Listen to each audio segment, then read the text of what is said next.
Being the appointed time and place and seeing a quorum present, I will go ahead and call this meeting to order. You all please rise and join me.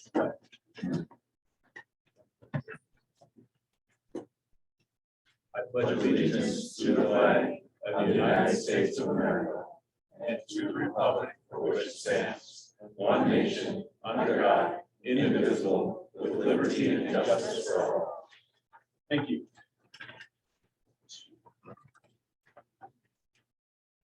Would you please take the roll?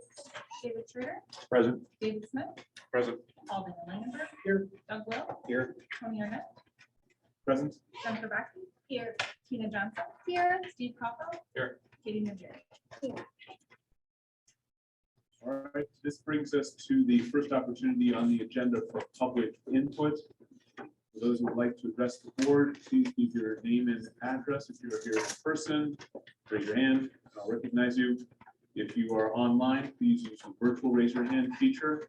I do want to move along very quickly this evening, so we will be watching time on this evening. Set the pattern last week or last meeting. And first, I'm going to start online. Is there anyone online?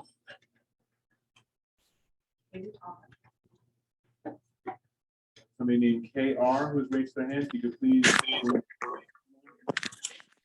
Hi, yes, my name is Melinda K. Rucker. I live at 406 South Montgomery in Watertown, Wisconsin. And my son attends the Riverside Middle School. And I was just, I guess as a parent, I've sent the school board members an email with my concerns about the quarantine policies that I have seen at the Riverside Middle School. And while I do understand there's a concern to make sure we don't have sick kids at school, I am kind of concerned that we have perfectly healthy kids that have no symptoms or illness being quarantined for 14 days just because they were in the same room as someone that allegedly had COVID. So I guess that could lead into a snowball effect and we could have kids missing a lot of school. And kids, you know, I feel, at least for my son, they learn a lot better being in class, in person.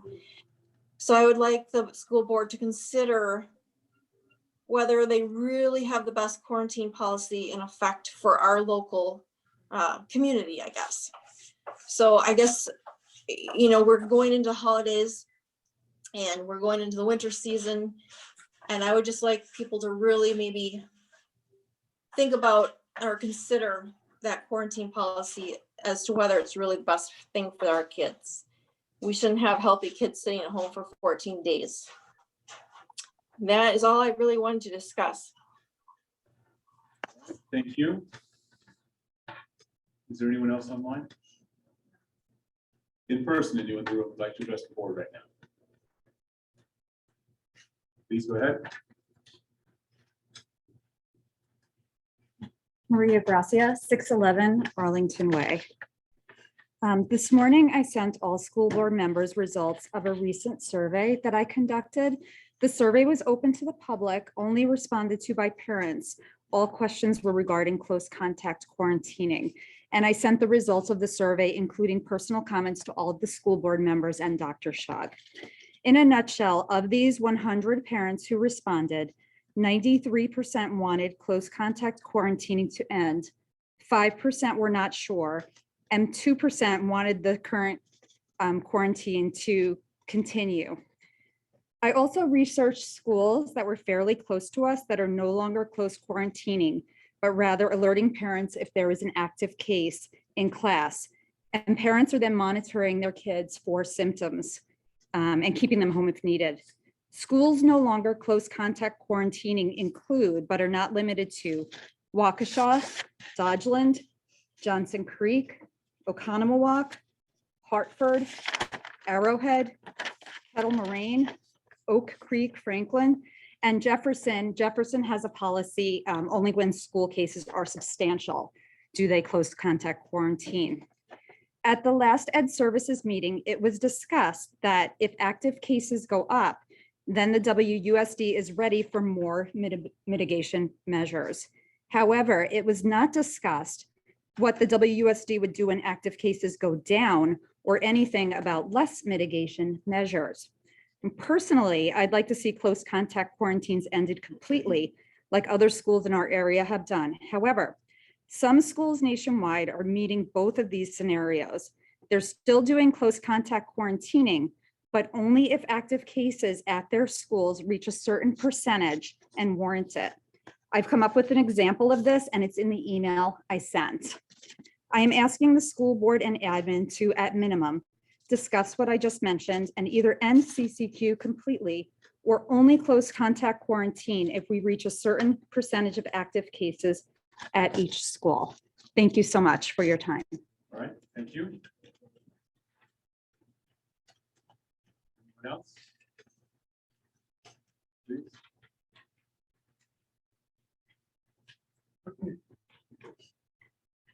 Lori Huffman, 1009 North Second Street, Watertown. Last week, a teacher shared this in a post. We don't get to choose our kids. We don't get to make sure they go to bed on time without their phones or TVs so they can get a good night's sleep. It would be easy if our kids came ready to learn, but they come tired, defeated, and anxious and just done some days. This teacher welcomes parents to participate in their children's education, but she can't do this alone. She needs the school board to establish a bond of trust with parents and with Watertown.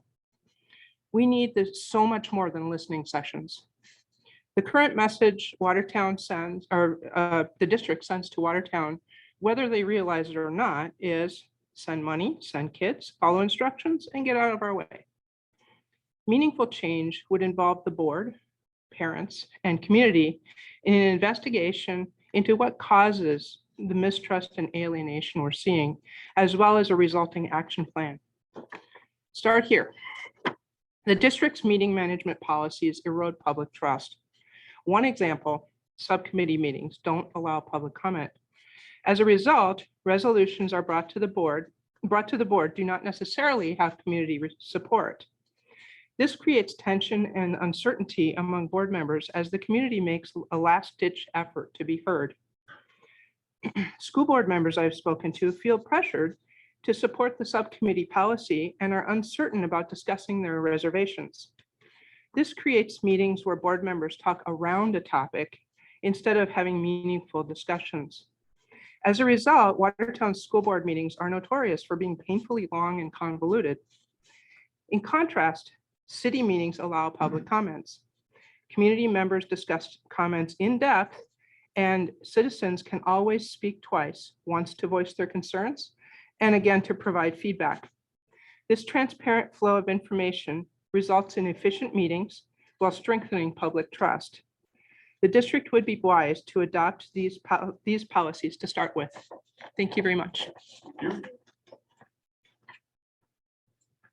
Anyone else here present?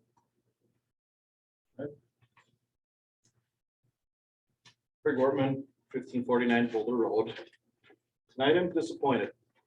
I'm frustrated by the way the public was treated at the last board meeting. Time limits of 2 minutes for public comment and minimal discussion by the board behind rationale about close contact quarantines sends the message that this leadership team doesn't want to hear the concerns of the public.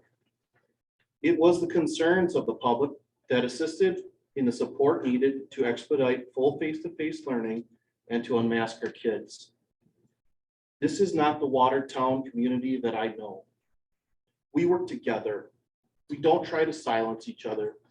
If the public and parents that have a right to free and appropriate education and pay for that through their tax support dollars have their concerns ignored, then the public will begin to no longer support the school system with their tax dollars. What do you think will happen when the next plea for a publicly supported referendum comes around? What will happen when the parents choose other educational options? If the school boards and district level administration choose to ignore and silent public concerns, they are then choosing to defund their school districts. We support this district. Otherwise, we wouldn't be here. This impacts teachers. Someday, there could be downsizing, larger class sizes, which we are already experiencing. Less individual attention for students who need help, less resources, reduced benefits, and maybe even entire building closures. It isn't the staff. The staff members are phenomenal. Rather, it is district level leadership that has failed to set up the staff for support and success when it comes to communication and expectations. You owe it to the public to listen. If a child has been quarantined multiple times under your policy and commits suicide, you will have to live with that decision for the rest of your lives. You owe it to the public to have a discussion about the rationale regarding close contact quarantines. You owe it to the public to do your own fact checking. Do not accept hearsay as complete truth and information. Hearsay from one individual, hearsay from the pandemic planning team, hearsay from the staff, hearsay from the Watertown Health Department, hearsay from the attorney. Fact check everything. Fascinating tidbit. The same legal firm that represents Waukesha School District also represents Watertown. So why the stark difference in policy? Where is this conflict? Where is this conflicting information coming from? At this month's Ed Services meeting, the assumptions was made that districts like Hartford, Joint One, Waukesha, and Oconomowoc were somehow in non-compliance with the statute. Really? I was stunned because I asked Dr. Smits of Hartford Unified personally about the district's rationale. The district, in fact, recommends the recommendation of the health department, like masks, social distancing, and close contact quarantines. They require, like the federal transportation order. It's at the parent's discretion to heed the public health department's recommendation. The liability lies on the parents to follow the health department's recommendations. They aren't requirement of face-to-face education. Sure. I would love to share this. I would have loved to share this with you at the September board meeting, but you've only decided to limit my comments to 2 minutes. When are we going to be on the same team? Thank you.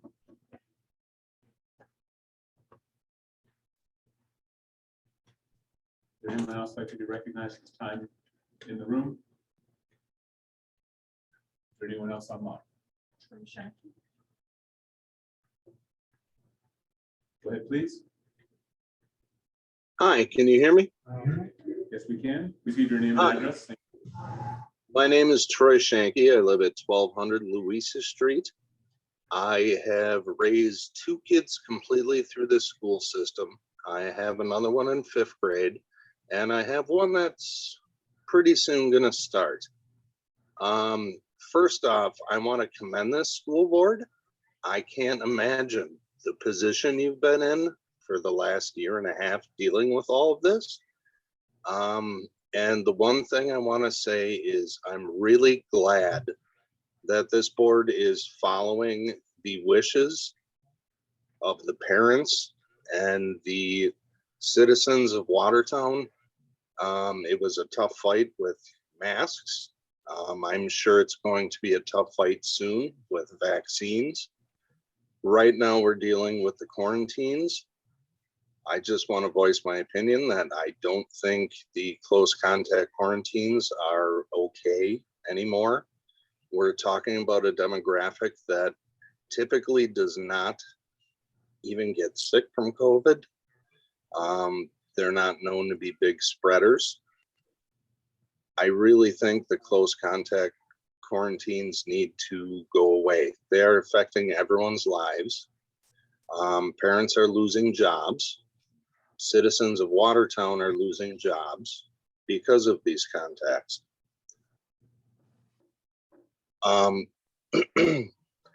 Moving on, I would also like this board to address an emergency hearing in the near future. I believe it is November 3rd that the FDA is expecting to okay vaccines for kids 5 to 13 or 15. Sorry, I'm not sure the actual age. But I think if that happens, there needs to be an emergency school board meeting with parental input allowed. And that's all I have to say, but I do have to say thank you for listening to the parents. All right, thank you. Anyone else?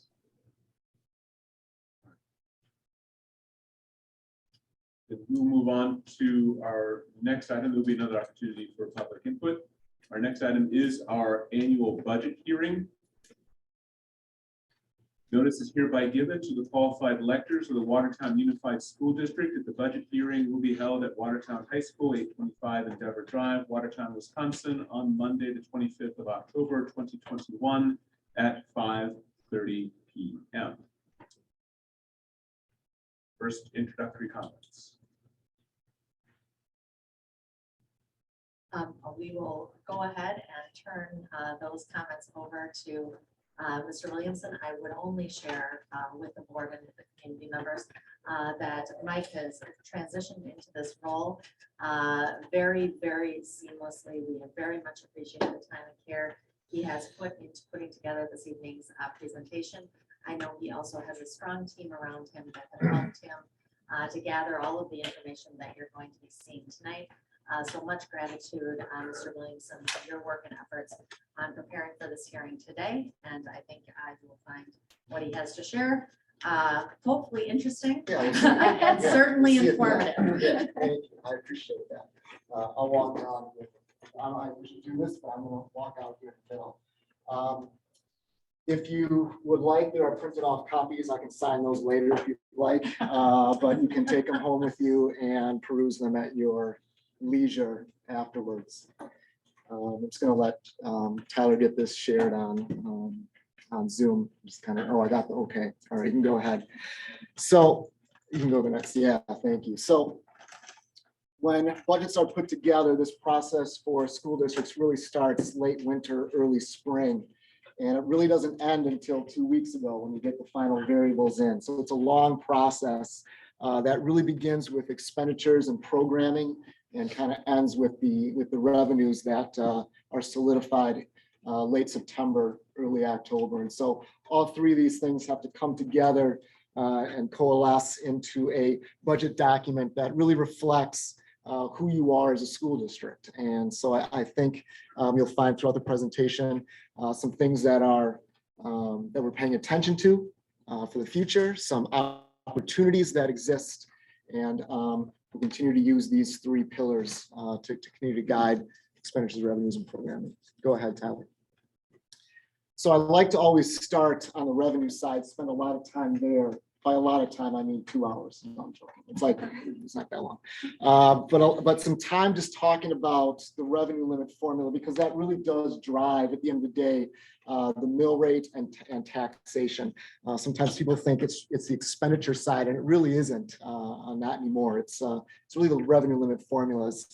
And this one revenue limit formula, which takes up about 85% of our revenues between property taxes and state aid. This is really the crux of what our revenue is. Anything else is a very minor part of the entire story. Crucial in being able to balance a budget, but minor compared to the entire revenue limit formula that's been in place since the early 90s. So if you move to the next slide, what does that look like then for Watertown? Just so you know, if you have questions or like want to stop me, it's cool, you can do that. The revenue limit formula for Watertown, and you can just kind of look at the historical piece here of where we've been in the last 5 years, and we're planning on going here. But it's really driven by the two variables there in the top left, our resident membership and the per pupil amount that we receive for each pupil. There's some other additions that can occur, but really it's those first two drivers that really bring about, like I said, about 85% of our revenues. You can move on, Tyler. So for us, this is just a historical look again at the revenue limit formula. You can see what is produced for us over the last 5 years, and where maybe those increases have come from. And so if you can't see that, blue is state aid, and you can see that's been relatively stable. Our Fund 10 property taxes that are in the orange, again, relatively stable when you're talking about just the base property taxes. The gray is revenue that we receive when there's declining enrollment. We get revenue when enrollment declines in order to be able to have a year in which to make appropriate decisions to respond to declining enrollment. However, that's not, I call it, it's not sticky. You have to give those dollars back the next year. The yellow there represents the operational referendum. We're in year 4 or 5. And as the vote went, you can see that that has increased over the 4 years and will increase one more time next year from 3.7 to 3.9 million. Vouchers in the blue has been a growing, that's the dark blue at the top of each of the bar graphs. Vouchers have been growing each year in our revenue limit composition and thus in taxes overall. Each year for a few more years, we get to cap the amount of voucher students that are allowed to leave particular school districts. So this upcoming year, the cap is at 6% of your student population. It'll grow to 1% each year, up to 10%. And then after 10%, it becomes uncapped. So that's something to for the district to pay attention to and to be aware of what that means, especially from a mill rate or taxation standpoint. And then finally, some referendum debt from 2012 and maybe even before then. We've worked hard at limiting that. You can see 18-19 kind of hitting its peak and then some restructuring of debt and doing different things to minimize that impact. And the community service fund has always been just a sliver there on the very top. You can really hardly see that, but that goes to our pool mainly, and we'll talk about that in a little bit. Hey, Tyler.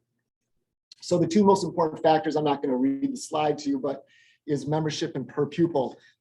Membership, I wish it was as easy as just like counting how many students are in seats, and that's the number you use in your revenue limit formula. It's not that. It's really Watertown residents, public school Watertown residents. And so whether they go to Watertown or they go to an open enrollment out situation with another public school, they are part of our membership. And so that's why Third Friday, if you've heard of Third Friday counts, is reconciling all that information of who's in our seats, who's open enrolling out, who's open enrolling in, and then we convert that into a 3-year average. That's really what is used when we talk about a revenue limit formula. And then the per pupil amount, the state has a floor in place of $10,000 per pupil. And that's the amount that Watertown receives. So we are at the floor in this particular district, and we'll see later on where other districts are in the area and the state average. It is more than 10,000. It's a great school finance 101 topic. All right, move on.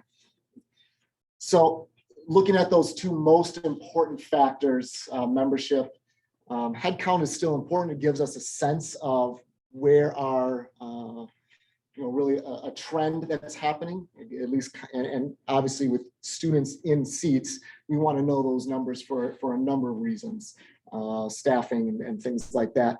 You can see what the pandemic exacerbated, I guess, last year. And this is not unique. The dip is, while not as steep, similar trend statewide. And I think statewide, we were hoping that bounce back would occur in 21-22. And again, it hasn't, while the rate of loss has slowed, both at the state and Watertown level, it's still less than it was last year. And so while there was a steady decline occurring of 1.5%, 8% last year, and about 1% this year again. So again, we hope that stabilizes. There are some, and we'll look at, if you could move on, Tyler, actually to the next slide. This is just for, again, your own perusal at night when you can't sleep. You can take a look at our membership. Yeah, right there, perfect. Take a look at where our head counts have been. Following the colors diagonally is how you can follow what's happening with each class. And then, of course, if you just go across, you can see where each grade has been and where we are currently. So what's new is kind of the soft enrollment that's happening in the earlier grades again. 2021, we expected, I think, that 4K when the pandemic was at its height, and parents might have been deciding, do I even need to send my child to 4K? Maybe I just keep them at home. We don't know what's going to be happening. Again, I think many schools were hoping for a bigger bounce back overall in enrollment, and we haven't really seen that large of a increase as we were hoping, but still increased. I enjoyed the color chart and I Yeah. appreciate the ability to be able to follow the 30-year. It was fun to make. It was fun to read. Yeah, I was like, oh, what colors? So thanks, yeah, I appreciate that. So that's how you can kind of track those students through from year to year. All right. Next slide. So then converting head count into membership counts. And again, there's a mechanism in place where you use a 3-year membership average. And so that softens the decline from year to year, but eventually that catches up with you. Eventually, when membership starts increasing again, the 3-year membership will stay lower than the amount of students you have in your district. And that's really when decisions and hard decisions have to be made when a district is in declining membership. And so we're trying to put ourselves in a position in which to have that financial flexibility to be able to make the least amount of changes in expenditures in order to meet those student needs when membership does increase. We'll talk about that a little bit as well. All right, next. What do I have next? Oh yeah, I love this slide. All right, so there's a lot of different things going on here. So first of all, our Fund 10 revenues, that's what's in the blue without the referendum.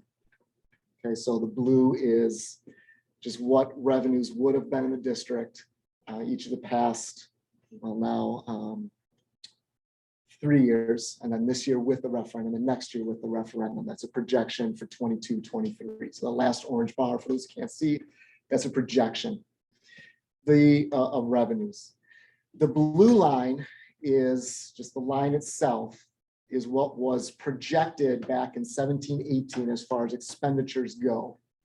You can recognize there, the yellow line is what has actually happened with our expenditures.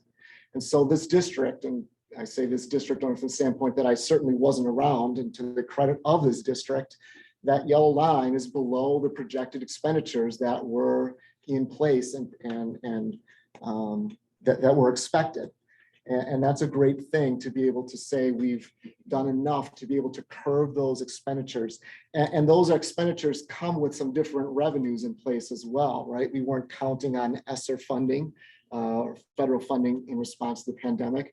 We probably weren't counting on school safety grants that occurred, and yet expenditures, even with those in place, are lower than the trend line was in 17-18.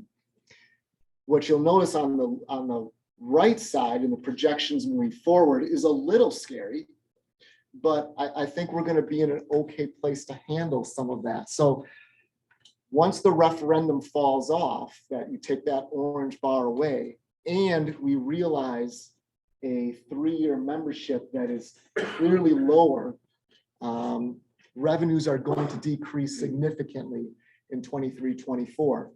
And so that's where a strong fund balance comes into place to be able to close those gaps and wait out to the next biennium budget, see what happens at the state level, what happens with membership, to be able to close those red lines in order to operate appropriately, and obviously have the time to be able to respond to lower memberships or make those decisions that need to occur. So this is probably at this point the most I can provide as far as what future looks like, until I continue to dive deeper into the numbers. And actually, I'm very excited to dive into the numbers. That's what I do, and to see what plays out. The 23-24 budget at the state level is important for not only the state, but for Watertown especially, to help minimize those red lines. All right, thanks. What do we have here? This might be my last revenue one, and then I'll mercifully go on to expenditures. So across the bottom, you see different districts, and the blue line represents, or the blue bar graph, I should say, bars, represent each district's revenue that they receive per student from the state in the revenue limit formula. So for example, what that means is Watertown, Beaver Dam, and Milton, we each get the $10,000 per student to fund our expenditures. And then each district to the right has more and more. The state average is more than all of these districts. The state average is a little over 10,800. To put that into terms for Watertown, if we had the 10,800 per revenue, it's almost $3.5 million more in revenue per student, which matches the referendum that's currently in place. So majority of the state is obviously around that average. And then half the districts roughly are greater than 10,800. The orange line, when I came on and took a look at this, is what I think is rather impressive. What the orange line represents is the additional help that these districts receive beyond the revenue limit formula. So you'll notice on the right that Eustisford, for example, has an almost 10,000, I think it's 10,750, somewhere in there. And because their revenue per student is higher, they need less assistance, less additional help in order to fund their operations. And so you would expect that orange line, starting with Eustisford, would continue up in that trend like it does through Fort Atkinson, Burlington, Dodgeland, and Jefferson. But you'll notice at that point, districts to the left are operating on less additional help in the form of referendum than would be expected. And Watertown, the least, at about 13%. And so to be able to manage your operations and keep expenditures where they've been below trend line and still operate within a low revenue per member situation with minimal, comparatively speaking, additional help to keep that mill rate where it is and to do those things to manage taxes should be a feather in the cap of the district. Again, kind of speaking from a third person, from the outside view, but now diving in and being a part of Watertown. So I wanted to highlight that. And I'm not sure what's going on with Johnson Creek. I mean, I got a little bit, but we'll just leave them alone about that additional outlier there. But we're right around the state average, even though the state average, most districts get around that 10,800. Okay. Mike, Yeah. before you leave this Yeah. slide, can you comment, or I don't know how much you research, but pretty much every school district you put on there is Jefferson or Dodge. I see a Milton and I see a Oconomowoc, which are, let's just say, on the fringes of Jefferson, Dodge, but we're all below the state average for funding. Which area of the state or what criteria gets you into above the average? It seems odd that we're all in Jefferson and Dodge and we're all sitting here below 11,000. Oh, man. Okay. So I could, okay. Short answer. Short answer. The short answer is that revenue limits, that revenue per member is benchmarked to 1992, 1993 expenditures.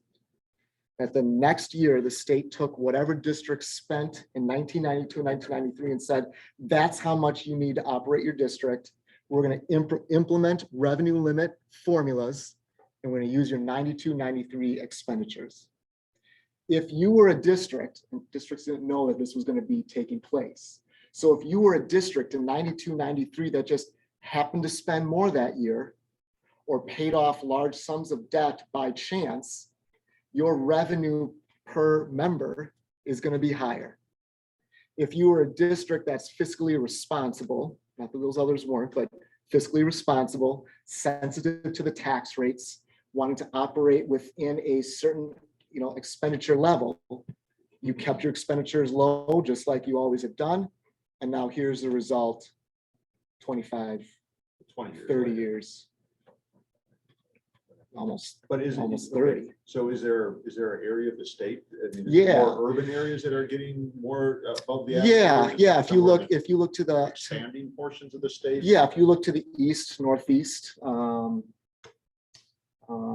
even to the, well, I'll just say, Hartford's well over 11,000 because I have experience there.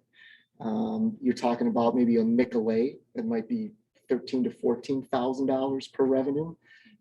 So it really doesn't necessarily, I think it's more of a reflection of community and what were the expectations of taxes and expenditures back in the early 90s.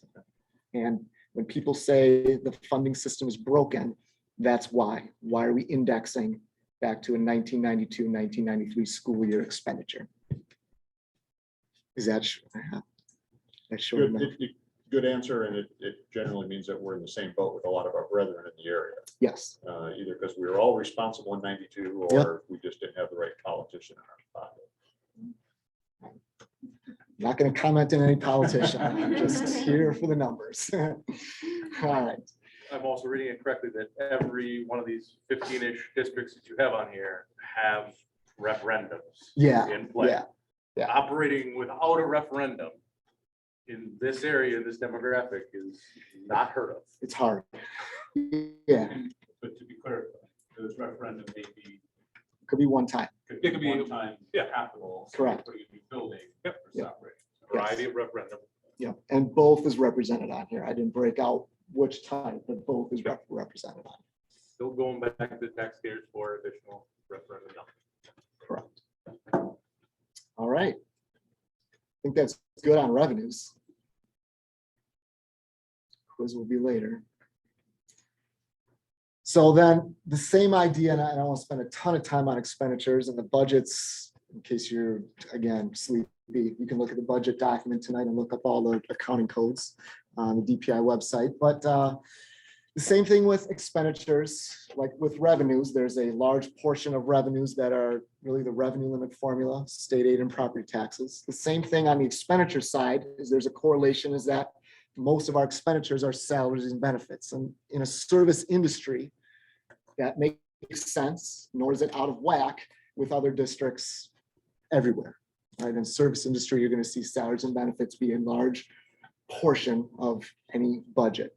And so there's further breakdown on the right there of where those salaries and benefits go. And this is both in our general operations and because they're different funds, special education as well.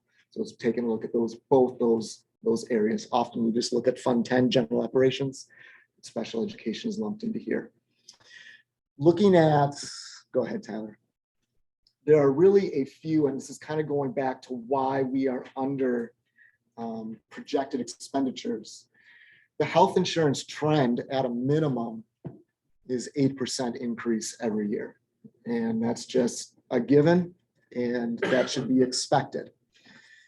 Coming here, again, speaking as someone now part of the system, this was an awesome slide to create. And a lot of credit should be given to be able to stay underneath this trend to everyone involved in that, because this is a large expenditure item of the district. Besides salaries, this is the next largest expenditure item, really.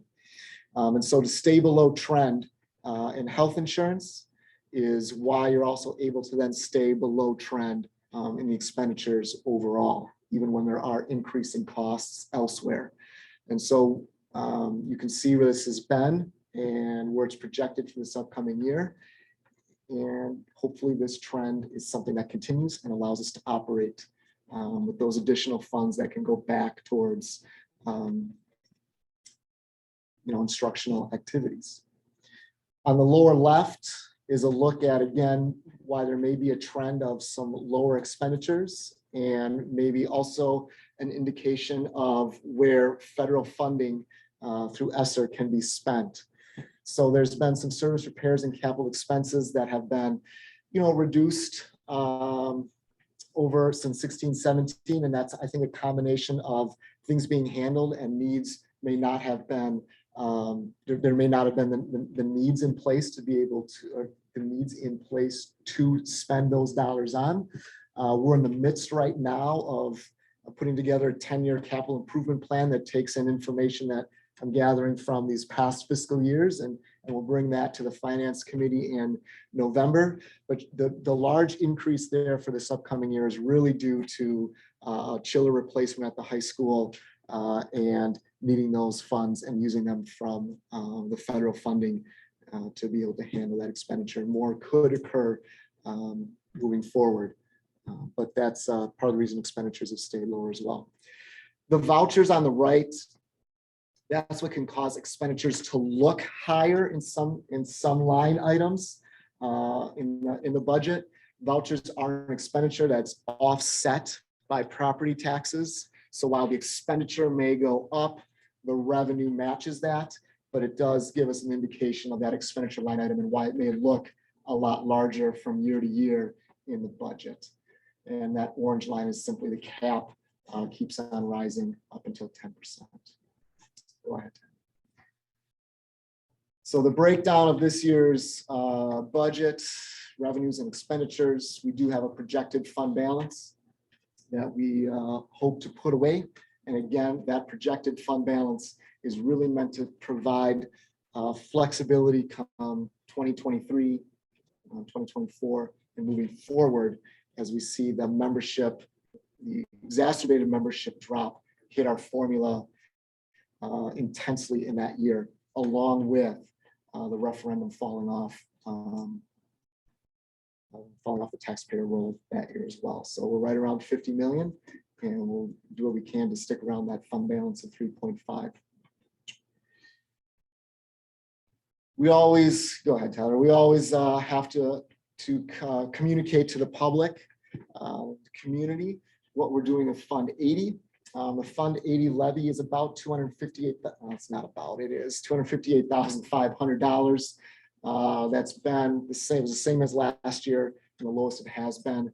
Really, we take funds from that in order to serve the community and with the pool at Riverside, the maintenance that needs to go into that, the custodial support, those ones in the yellow are the main ones. And then there's other items that can be addressed through Fund 80 if those opportunities arise. It really is meant for community use of our facilities and programming. And so Tyler, go ahead, the Fund 80 budget then breaks down levy. We do receive some revenues to offset any expenditures, predominantly from the city. And just a little historical look at that and what we're planning on expending this year. Finally, how's that word sound great? Finally, if you can move to the next slide. There's a lot of words on there. You can just read that on your own. Well, I'll go through it a little bit. I can't help it. The mill rate. Now we get to the taxation part. So revenues, expenditures, and now the mill rate. The mill rate is the portion of your taxes for the school district anyway, that for every $1,000 of property value, what on average, what will you be paying that will go towards the school district? The last 4 years, we've had a mill rate, 3 or 4 years, we've had a mill rate of 8.98. It's on the next one, but hold on. And this year, I'm not going to give it away yet. This year will be a little lower, which is nice. The tough part with the mill rate and having an understanding of how this filters through the different municipalities is that just because we have a mill rate of 8.98 or whatever it is, doesn't mean that you can just take the value of your home and divide it by and find out how many thousands are in that value and automatically multiply that by 8.98, and that's my property taxes for the school. When we receive the overall property valuations of our district, it is based on fair market value. The taxes then that we levy for tonight, a little over 20 million, each of the municipalities takes their share based on fair market value. However, they then have to disperse those taxes based on assessed values. And so when that happens, there's a whole shift then in really how your taxes play out when you get that tax bill in January, because it's switching from fair market value, which we receive, and how the districts or how the municipalities receive their share, but then it gets filtered differently. So this is how each of the district shares, or excuse me, each of the municipalities' share changed from last year to this year. And those shifts are really what's going to cause taxes to increase or decrease more or less than the mill rate that we set tonight based on the overall levy. If you have more questions on that, give me a call because it's awesome. I'll talk about it all day. Next. So just as then an indication, we have, when you get your property tax bill, the school district, we set a property tax, a mill rate tonight. The school district, in this particular example, that's a real tax bill from Dodge County. The school district makes up 33% of your property tax bill. City of Watertown there, 40%, the county 22%, and the technical college also has a share. So important to realize that it's not just 898, and that's my tax bill. There's other entities that are involved in this process as well. Mill rate composition then, on the next slide. This is what makes up the mill rate. And as I alluded to, we've had 4 straight years of 898, and that's kind of been the established mill rate per $1,000 of property valuation. This year, at least for tonight, we are levying an amount, a little over 20 million. I forget what it is, and it's around 20 million. That's going to create a mill rate of 890. So we're coming off of that 898. That was, from my understanding, discussed as kind of a benchmark for what the referendum will allow the mill rate to be at 898. We're going to lower that to 890. That's a proposal tonight, and and make that, I should say, kind of our new baseline moving forward. And it's an opportune time to do that, as we only have 1 year left on the referendum. We are able to kind of see what next year is because the biennium budget has been set for next year. So we're really able to establish this new baseline comfortably and then move forward and determine next steps after the referendum falls off. So the good news is 890 versus 898. I should just start with that and set down. Is that it, Tyler? Oh my gosh, one more. All right. So then finally, there are clearly obstacles. Inflation is real, it's a thing. Not only in costs all over the place of what we're seeing. Enrollment is going to be cause strategy, needed strategy to continue to wrestle with this. Biennium budgets, again, this year, as I said last month, districts did not get new revenue. That per pupil revenue of 10,000 did not increase. We usually count on the biennium budget to increase our 10,000 more, and that didn't occur for any district this year. What was on last year, and we'll continue to wrestle with as eCampus becomes more of an opportunity as the technology priorities. The operational referendum ending is an obstacle. You'll see it on both sides there. And of course, facilities management, as it is with any district. The opportunity, though, is great. ESSER funding, which is the federal funding that all districts received from the pandemic, provides an opportunity that doesn't come along very often. And for those in the community, we do have to, we will be holding community input, especially that third round of financial funding that we got from the government. It's about $4.7 million. And so community sessions will be held in order to gather feedback on what opportunities may exist with this particular round of funding. And I would hope we get lots of people involved in that and that we can see really where our community, what values we want to make sure that we put forward in this third round of funding. We'll have the same listening sessions with staff as well, and gather that input. eCampus is an opportunity. It's in our strategic plan as far as being able to reach out beyond the borders of Watertown School District, really unlimited reach with eCampus and trying to get enrollment up. The operational referendum, while ending, has created a tremendous opportunity to be able to handle shortfalls in the future, especially 23, 24 moving forward. So that's really an opportunity for the district to continue operations that are appropriate for the level of headcount and student enrollment that we have. And in the last few years, this district has been able to put dollars away into what's known as Fund 46. Fund 46 is an amount of dollars that can handle capital improvements. And so there's $1.7 million in Fund 46 right now to be able to handle capital improvement projects. And that's an awesome opportunity that the district has done in order to set those dollars aside to be able to handle future improvements. So as a director of business services who's new to the district, all those opportunities are great to walk into and to be able to think about strategy and be a part of this team to be able to do that. So that's all I have. Thanks, Mike. Thank you, Mr. Williamson.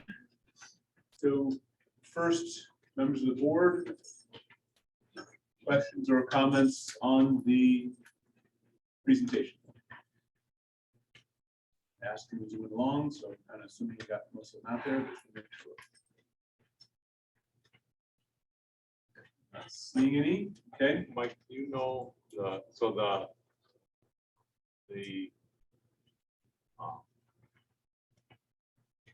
action that's in the regular meeting has the 21,000 or 21,168,000 or whatever number. What was that last year? Not 20.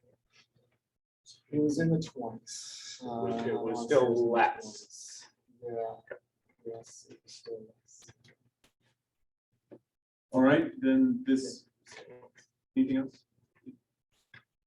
All right, then this is a public hearing on this. I'm going to open it up to the floor. Again, this is the opportunity to ask questions, or not ask questions, sorry, to make comments. If you do have questions, you can ask them. We'll answer them separately. And about the budget. Anyone like to be recognized at this time? Seeing none. Anyone online? All right. Then I will go ahead and close that portion of the meeting. And thank you very much for all the work that went into that. So we will move on to our regular agenda. First of all, preview agenda. Any other changes to meeting? No changes to the meeting. All right. We do have another opportunity here for public input. If there are members present who would like to address the board at this time, just please raise your hand and be recognized, or online, use the online raise your hand. Again, ask name and address, if you would please, and to limit the length of your comments. I'm going to start online first again. Okay. All right, please. Tracy Finch, 1007 West Main Street. Honestly, what is it gonna take for the stubborn school board to change their minds and make mass a requirement? Sure, we're seeing a decline in cases, but transmission and activity cases are still very high. Obviously, most of you are too worried about pleasing the louder group and making a change for the greater good of the community in Watertown and the two counties. I can't imagine what the flu season will hit us, our district be like. I've tried to offer you all a compromise to allow mask required as cases are high, while giving concession to those who want mask optional when cases are low. Currently, cases within the school district boundaries, both counties, transmission and activity are still very high. Like I have explained in so many emails and spoke right up here, the compromise I would like to see is that the school board require masks until cases go way down the community and district. Then everyone can look into making masks optional. The children, there are more children getting sick and It's getting out of hand. Community spread does not start within the school, it starts elsewhere. Sure, there were 0 cases back in May, but there were also a lot of other cases in the community. Also, do not even think about getting rid of quarantine protocols at all. You get rid of quarantine, you will see cases getting out of control, like Cedarburg School District has experienced recently. Cedarburg has absolutely no protocols and now is experiencing an outbreak. I also hear your plan is to continue face-to-face instruction for all students, but if cases get way too out of hand, you are prepared to make a transition to a virtual environment, which is not what any parent wants. I believe the best way to avoid virtual learning is to do yourself a favor before COVID cases get ugly. Make mask a requirement, keep quarantine protocols, then relook at everything once transmission and activities are low. Thank you. I have a question. I have a comment on the strategic planning presentation. Will there be an opportunity to comment afterwards? At the end of the meeting, there'll be another opportunity. Thank you. I have a public comment. Please. Excuse me as I give up. That's right. Hey, my Your name is and address. Tammy Fournier. I live at 1101 Crestview Drive.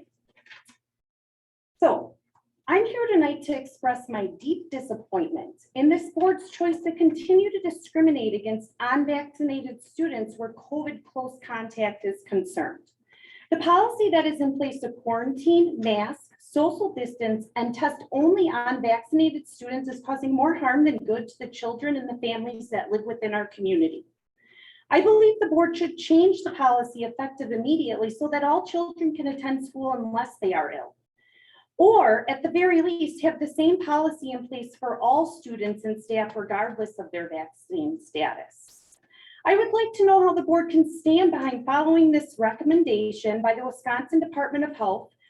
Data shows both vaccinated and unvaccinated students are able to get and spread COVID.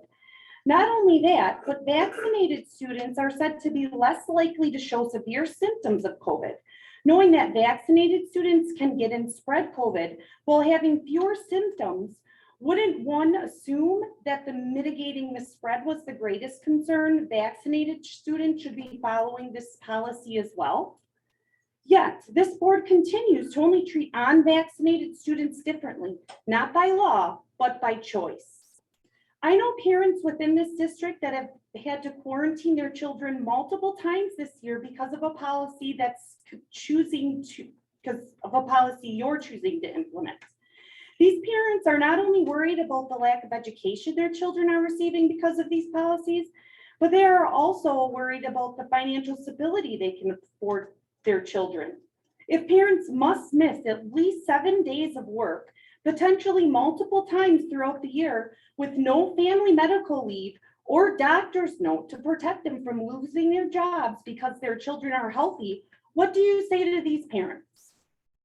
This board is creating the us against them mentality, and it seems to be very unapologetic about it. You do not have any concrete answers to why you would choose to create 2 classes of students in your school system that is supposed to support diversity. This board acts as if education is its top priority while choosing to ostracize the entire unvaccinated student population from the education and opportunities that their tax-paying parents and members of this community provide. Now, I understand that there are things that are out of this board's control, policies that must be followed due to state and federal law. If you could bring your This- comments to close, please. Excuse me? If you could bring it. Yeah, this is the last paragraph. Sorry, I lost my spot now. This, however, is not one of those situations. You were all elected to run this district as a reflection of the values and beliefs of your constituents. Look around, board members. Do you see masks or vaccine requirement signs on businesses within our community that are not deemed healthcare? Are large portions of parents sending their children to school masked up by choice because of COVID fear? Are any of the choices you're making a reflection of the community you are supposed to be serving? Can any of you honestly say that large portions of our community are in support of the current close contact quarantine procedures? If you can't, they should change. You're supposed to be working with your constituents to give the most robust education to the children within our community. Our opinions on what recommendations should be followed should be your guide. You shouldn't impose optional policies on this community. Your policies should reflect the beliefs of the community it serves.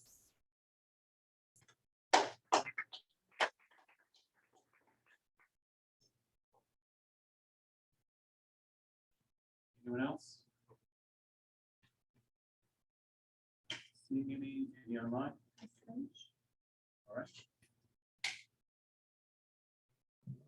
Yes, Chris Finch, 1007 West Main Street. I want to thank you, start off by thanking you for, and everybody in this, in these meetings for just allowing democracy to have its place. We have two groups of parents, one on each side. Those who are wanting masks, those who don't want masks. A lot of times I end up finding myself agreeing with portions of both of them. And I guess the one question that I have regarding the quarantine process, regarding everything with vaccinations and everything like that, I will say I do agree that there should not be discrimination between vaccinated and unvaccinated. That is ridiculous. But my question would be, if the mitigation practices are removed, what do we do to protect the immunocompromised children that have to have in-person learning? There are those that we do know are immunocompromised that we also know cannot learn at home. So whether or not we keep the quarantine, whether or not we do anything like that, we need to make sure that we are balancing everything. We're balancing mental health. We're balancing protecting those kids that are immunocompromised. We're doing everything we can to make sure that no one is discriminated against. We need to make sure we have balance in what we're doing. Thank you. All right, thank you. Anyone else?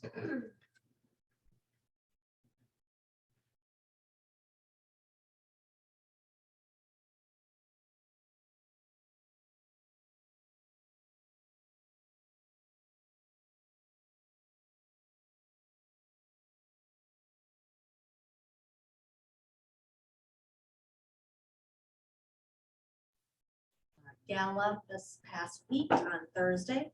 And at that gala, which was a wonderful event, 100-year celebration, it was very well attended by the community. The Watertown Unified School District was recognized for their over 50 years of membership in the Watertown Chamber. And they did present the district with a plaque, which was unexpected, but very nice to receive, and certainly speaks to the long history of partnership between the Chamber and the School District. All right. Nothing else? Nothing else. So that is my announcement for right now. Okay, then we will move on to strategic discussion. And our first item up is again to touch on the budget and tax levy adoption. What else do you have to add for us at this point in time?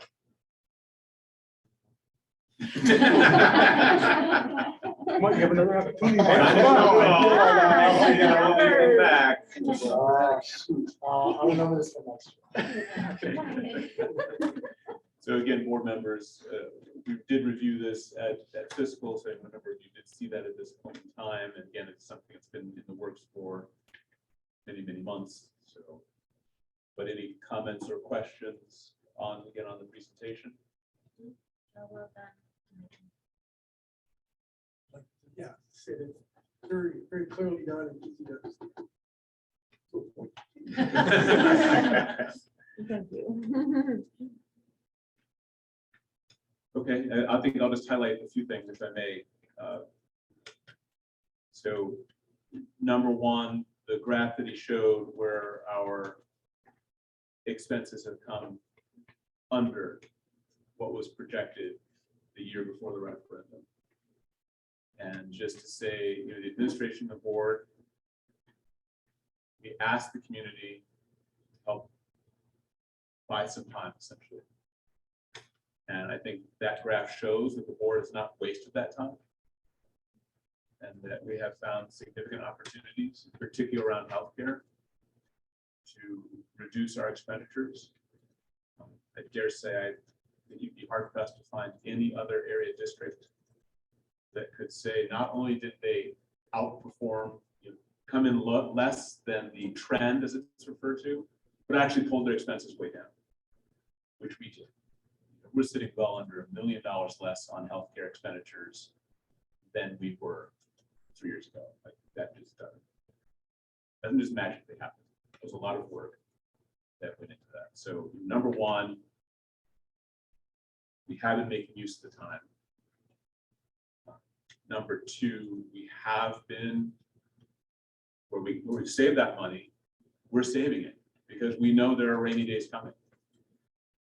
We know when that referendum ceases,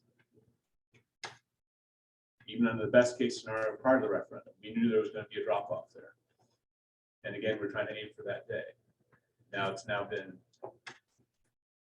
made more difficult by this most recent step down in enrollment.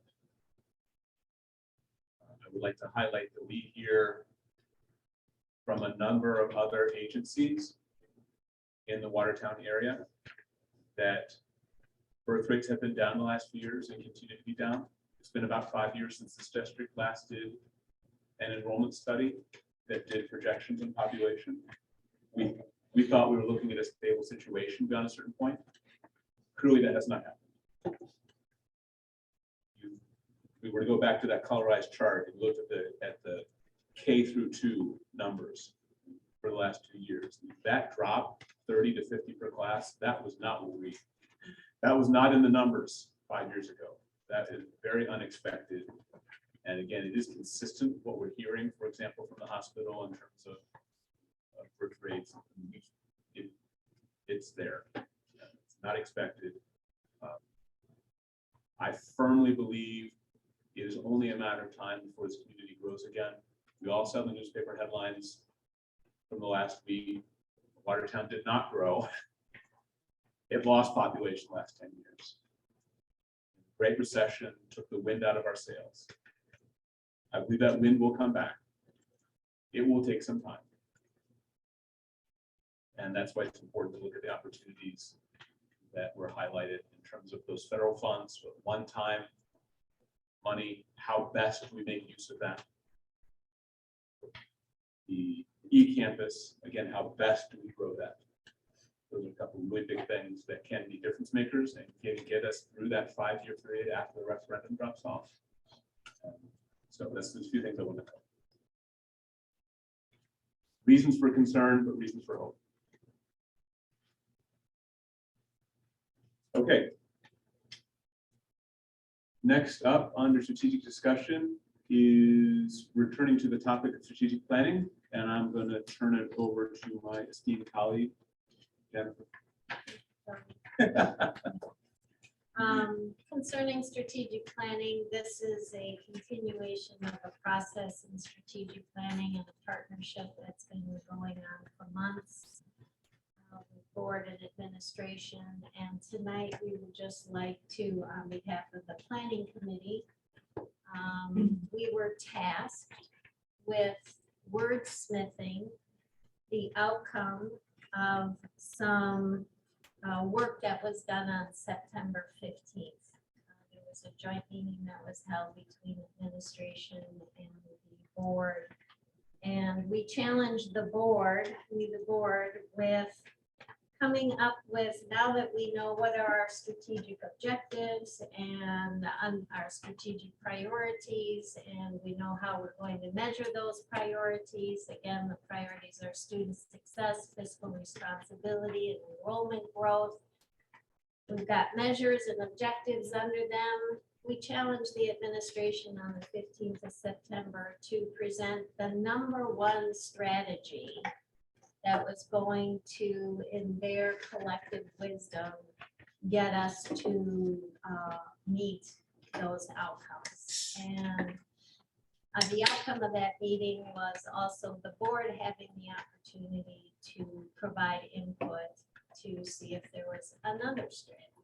And and the outcome was towards. So we are presenting tonight on behalf of the planning committee, which is myself, Doug Will, Dave Smith, Katie Najarian, as well as Cassandra and Dave Vitale, who participated in our meeting.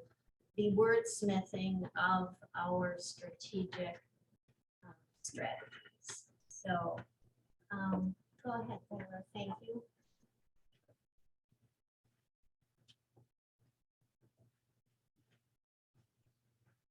So under the strategic priority of fiscal responsibility, we realized that we really had not identified a strategy. We had an objective, which was to create the 3-year financial projection, and based on the budget report and that you've just seen, you can see why it's imperative that we continue to forecast forward. We want to update that 3-year projection by the 1st of July. And we want to maintain that general fund balance. That was presented, but the outcome of the wordsmithing meeting that happened with the planning committee was the strategy statement. And the strategy that gets us to the objective of a 3-year rolling average is to identify multiple comprehensive strategies, scenarios, and strategies that impact that rolling 3-year financial projection. So we hope that that makes sense to you, Michael, and we just turned it around. So what I think the administration presented is the strategy. We said, nope, that's the objective. That's how you're going to measure success. That's the outcome. And the strategy is multiple scenarios. Any comment from planning committee members? Or, okay. The next area is enrollment growth, I believe. Yep. And I'm not going to go through all of these outcomes and objectives. This has been published. This is out on the website. And so if you could just move forward, Tyler. When we wordsmith the strategy that supports all of those, there's really 2 key areas. One strategy is investment in staffing, technology, and marketing to enhance the infrastructure and culture of eCampus. We've already heard discussions on eCampus, and the state of technology is a very forward-focused initiative. And so we want to acknowledge that it's about investing in that. And then the strategy, the second strategy has to do with continuing to market who we are and what we have. And we came up with the strategic statement of to expand and refine targeted marketing strategies to promote WUSD, Watertown Unified School District's broad and unique opportunities. We have so much to be proud of in this district, and we need to truly understand how we get out using today's technology, social media opportunities to promote all that we have to offer, because it's truly amazing, incredible stories on multiple levels.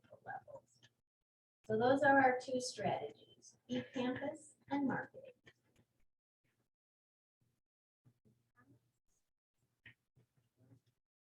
Okay, thanks, Tyler. Moving forward, then our third area of strategic priority is student success. I won't spend time going through the details of how we're measuring student success as we continue forecasting forward. I'm working on this strategic plan. It is posted on the website. If we can move on, Tyler. Thank you.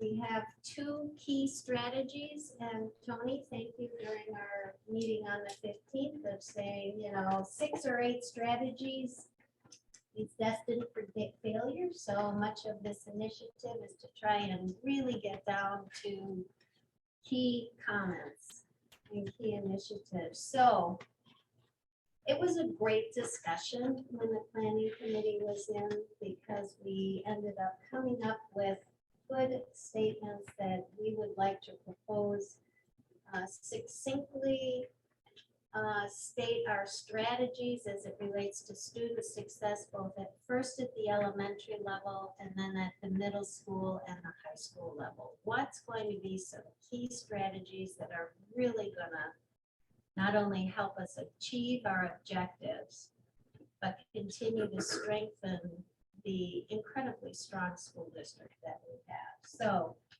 at the elementary level, we're going to implement to Fidelity, responsive classrooms, and restorative practice. I'm sorry. We're going to implement, this is a combined one, to Fidelity, responsive classrooms at the elementary level and restorative practices at the secondary level in order to significantly improve all students' social emotional learning skills, as well as positively impact the academic outcomes, because they're very interrelated. You can't have one without the other. And we know that responsive classrooms at the elementary level and restorative practices at the middle school and high school level are some of those key webs that we're spinning around those. The second strategy is to implement to Fidelity the Fontes and Pinnell literacy curriculum at the elementary, because this one is structured around what are we going to do to ensure our literacy scores. So we're implementing Fontes and Pinnell at the elementary, our whole AVID critical reading strategies at the Riverside Middle School and Watertown High School, and the curriculum support materials at RMS, that's a current project ongoing, in order to increase, these are key, student rigor and engagement, foster the differentiation to enhance growth for each individual student. It's recognizing where each student is at and what do they need to grow. And through that, we're going to increase academic. So on behalf of the planning committee and the support from Cassandra and Dave, we hope that we have wordsmith our strategic strategies in a way that can go to press and support us moving forward. All right, thank you.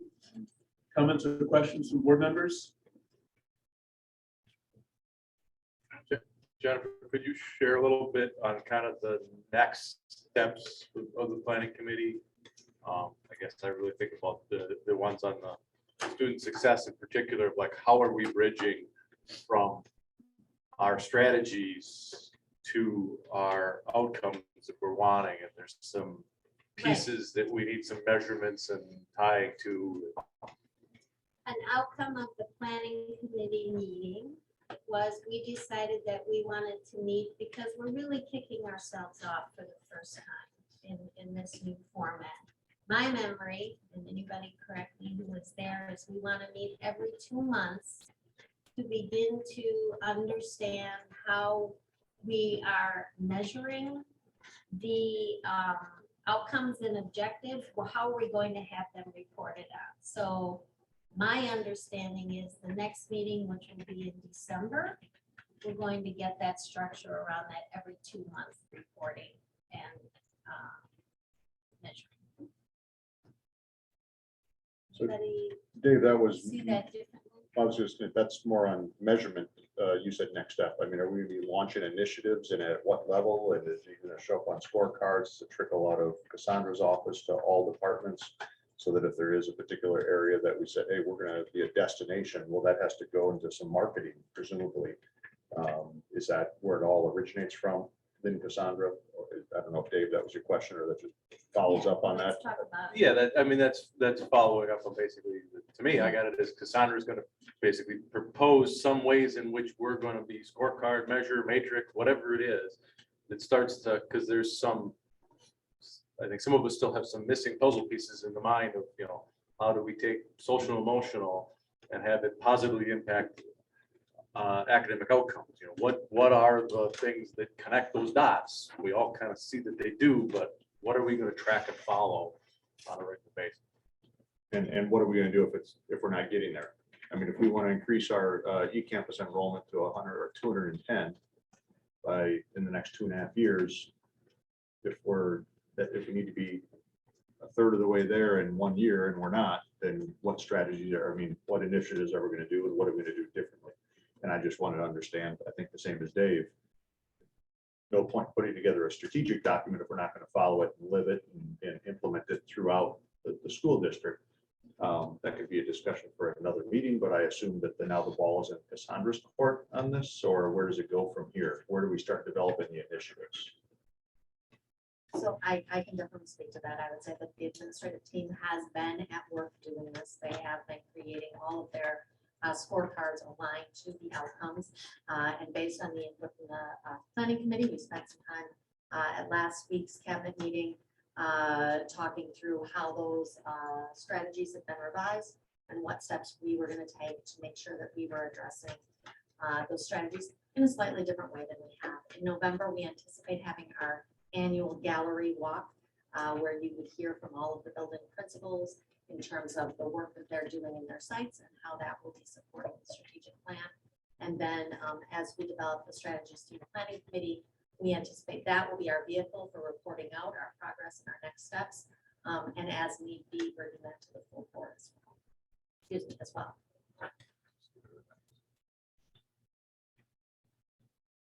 And do you see that as including the marketing, or do you want, or are you seeking board involvement? Good question. I think we will probably seek some board involvement in that. We know we have some expertise on the board in marketing, and we would certainly not want to leave that resource on the table. We are more about education than we are about marketing. So there's a lot we can gain from the knowledge of the board on that. We definitely want to continue down the pathway that we started, and that work will be beginning again soon here. As December will start to roll out, and we start to need to be having our name out there and having some of our marketing strategies, because we'll already be doing enrollments in February. So that timeline is very much in our minds, especially as it relates to details. Other comments or questions from board members? I'm going to tap into a little bit of what Dave was, where he was going, particularly as it relates to the educational outcomes, the academic success. You've heard from me say a number of times this fall about focus. Focus, focus, focus. And I think it is absolutely critical that our efforts pass the if not for test, which is you measure every initiative to the question of, if not for this, X wouldn't have happened.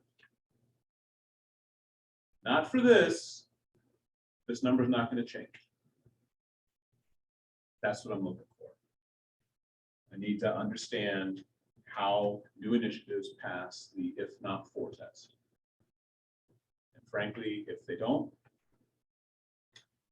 as good natured as it may be, and as generally heartwarming as that initiative may be, we need to seriously ask ourselves if we have the energy to put to it, because we've got these are goals for a reason. So I would just encourage the rest of you. And so I have to adopt my standard, but know where I'll be coming from. I'm looking for, does that initiative pass the if not for test? And I know that if not for that initiative, that outcome wouldn't have happened.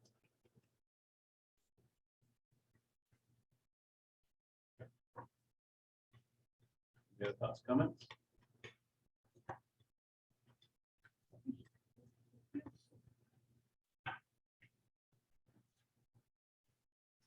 All right, Safe Schools update.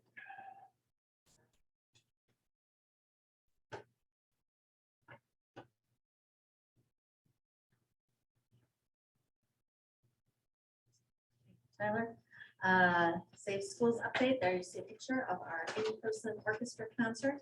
I'll talk a little bit more about that, but it was a wonderful event. And it's just another example of things that have been really great to see coming back. It was great to see our parents there. It was great to see our students in person. It was great to enjoy an evening of music. And Sarah Hoffenstein, who is our music orchestra teacher at the high school, did an exceptional job bringing that evening to life. What has been going well?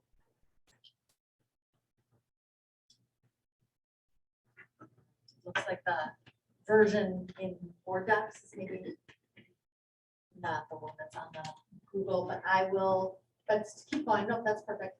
All right, so our COVID case 19 data has been declining throughout the month. So additionally, our community, state, and national data are all trending down. So that is fantastic news. Again, as you watch that DHS website that tracks all of the community data, when we began the school year, that number was sitting at 66 cases over that 7-day span.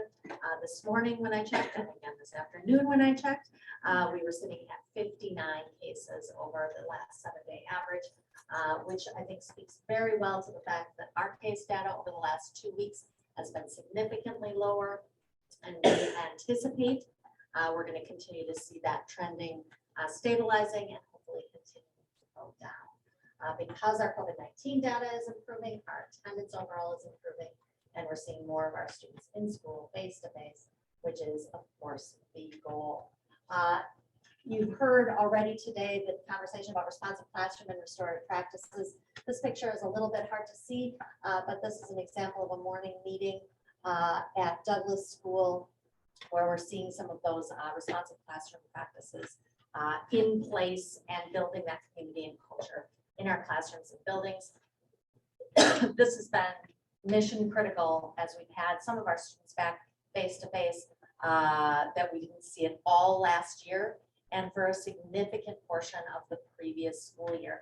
And some of our younger students, our 5K students that didn't attend 4K, for example, are brand new to school this year. This sort of work has been really, really powerful to see. Our teachers have been fantastic. And it's really great to be building that community in our schools once again. What else has been going well? Our quarantine and close contact notification practices are much more efficient now that we are completing them within the WUSD. I shared this last month, I'd share it again.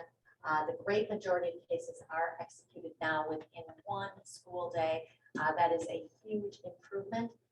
We have begun working with a testing vendor, and we will be able to begin on-site testing on November 2nd. We will have our test collector here. She will be working out of the ESC, and we will be providing drive-up testing between the hours of 9 and 3, 4 days a week at no cost to our students, to our families, to our staff. It will only be available for students and for staff, not other community members and not other parents. We will be continuing to utilize our learning platforms to make learning accessible when students are at home. And our eCampus full-time enrollments for new to district students has increased as well.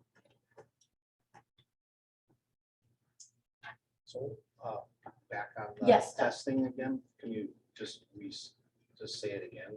What's more? It will be for students and staff. It will be provided at no cost for any student, any staff member. There's no requirement that anybody does any testing. Parent consent will be required, and parents will actually need to register as well to have that testing done, but it will be available for any student or any staff member who would like to have the opportunity to be tested. Especially if it becomes needed, will there be somewhat of a pecking order of like those that are quarantined get a first shot at it versus those that, you know, want to go in every other day and get tested kind of a thing? Well, I think so, absolutely. It's going to be drop-in testing. We don't anticipate needing to do scheduling. We think that we'll be able to execute the amount of tests within a day, but obviously we don't know until we see what the actual demand will be. Certainly the goal is to get students back in class and to get staff back in class as quickly as possible. So the implementation of that short quarantine is definitely going to be a priority area, as well as anyone who's perhaps failed the symptom checker and isn't able to be in school because of that. Question? Yes, Paul? So is it, am I correct that the testing will be done at a single location over at the Correct. Administrative building? Correct. We talked a little bit about that at Ed Services. We'd originally talked about having it at a number of sites for maximum access and availability. But we decided at Ed Services, and then again, when I met with my cabinet team, that having it a singular location just makes communication a little bit easier and makes it easier for our test collector to practice the testing with the greatest amount of ease. So just at Ed Services, and it'll be at the board meeting entrance door. Essentially, people will be able to drive up. There'll be a phone number on the door. They'll call and the test collector will come outside and do the test collection. Good questions. Any other questions on that? Okay, Avid at the secondary and implementation of the literacy curriculum at the elementary have been a strong focus since we began this school year. Here you can see the high school Avid classroom with Mr. Kerr. Just really fantastic work that is taking place in both of those areas. As we kick the school year off, we will have a professional development day coming up this week, Thursday, where all of our staff will be working on Avid strategies at the secondary and literacy strategies at the elementary to continue our work to make sure that we are implementing all of those things to fidelity and really making a difference for our students. Although overall, so what has been challenging on the other hand, although overall attendance is improving, we are still struggling with staffing shortages for substitute teachers. If you follow the news, you know that this is not just us, this is across the state and really across the country. Really a struggle. So even though our absentee rate right now is much lower than it was last year at this time, and then also moving forward, we still are struggling to fill with subs every day. So that has been an issue and continues to be an issue. We did again hire those long-term subs or our building subs to help assist with that, but it does still continue to be an issue. So we're still looking at how we can recruit and how we can reward and incent those substitute teachers who are choosing to spend their time with us instead of with a different district. We are also continuing to struggle with filling custodial staff positions, bus driving positions, crossing guard positions, and paraprofessional positions. So all of those continue to be needs in the district. It is still challenging to have some students at home learning remotely while some students are in class. It's challenging for students, for parents, and for staff. And again, although our attendance is improving, this still is a strain on everyone. And supply line shortages are continuing to impact our food options and our menus across the district. What else has been challenging? I talked a little bit, we haven't seen some of these students in over a year. Many parents made the option to keep kids home, keep kids virtual last year for a whole bunch of very reasonable reasons. But we're seeing some behaviors that we didn't see last year as we reintroduced some students to the structures of school. And we're seeing some learning challenges that have been exacerbated by that time away from school. So we are working on that, but that's something that's come to the forefront that wasn't unexpected, but is still something we are working on navigating. Testing and notification of positive cases. I told you that we are executing all of these cases within a day. So when a case is reported to the district, we're able to execute that within a day. However, we still can only work as a function of when we find out that there's a positive test out there. So there still is sometimes delay in that. We do think our on-site testing is going to help with that. We know that the average test return rate is between 6 and 36 hours. For that on-site testing. So we are hoping that that will help us. And again, staff is feeling pressures, focusing on student learning and balancing that with student absences, planning for remote instruction, and really this last one, feeling the pressures of not enough time and increased demands. We did a lot of scaling back last year to support our teachers. And as we've heard this evening, lots of focus on strategic planning, lots of getting back into goal setting and pushing forward on some of those really important academic needs. And that's creating pressure for our staff. And there especially have been concerns about COVID leave, that was something that staff had available last year and it was not something they have available this year. And that again is a source of anxiety. Cassandra, can you put the student behavior on a scale a little bit? So 2 years ago, we had consistent behavior issues at this level. Last year, I think a lot of the COVID mitigation stuff put socialization way down, so therefore any social related behaviors were way down. Have we returned to our 2-year level? Are we half of that? Are we? I'm gonna see if I have a principal that wants to speak to that at all. Yeah, I will, but it's not, it's good news. I mean, we just had a faculty meeting today and our goal of a 10% referral reduction is being met. Certainly 2 of the 3 grade levels, our 7th and 8th graders are well below comparing it to 2019, which we feel is more of an apples to apples. Not many referrals when we were virtual last year. And then 6th grade, again, nothing wild, but we are, as a building, we are down in referrals compared to 2 years ago. For sure. I don't know if I was supposed to say it that way to sound good. I think you should speak the truth, Mr. Whitaker. And then at the high school level, looking back, so in 2018-19, we had 77 total referrals in the month of September. 19-20, we had 65, and then 21-22, we had 90 total referrals.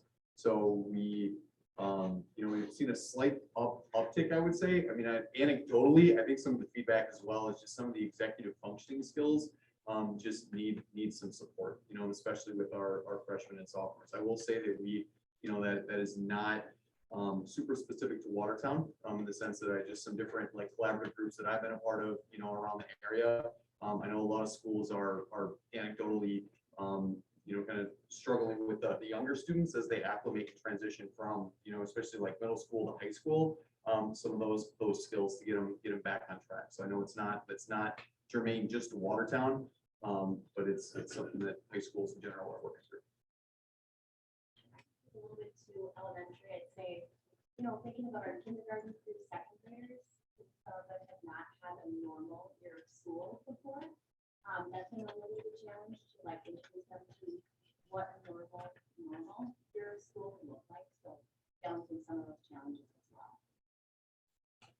The only thing I would add to that is definitely with Project Lead the Way, it's a lot of group work we're getting back into and being able to work in those cooperative grouping. And it's just been a challenge with some of our younger students, like she said, that haven't really had that experience because of their schooling experience.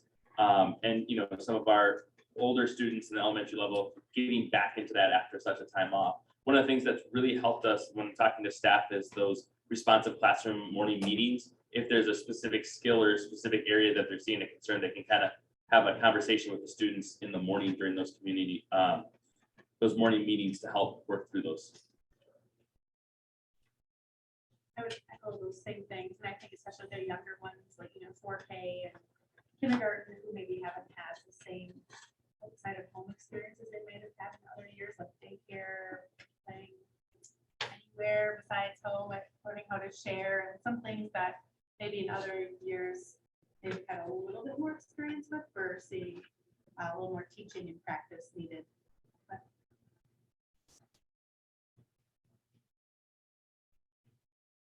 Thanks, good question.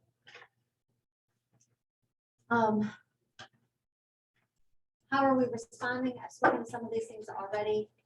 Increase the hours of our health assistants, return to staffing our building sub positions, have returned to the more effective close contact and quarantine procedures, and have implemented those shortened quarantines.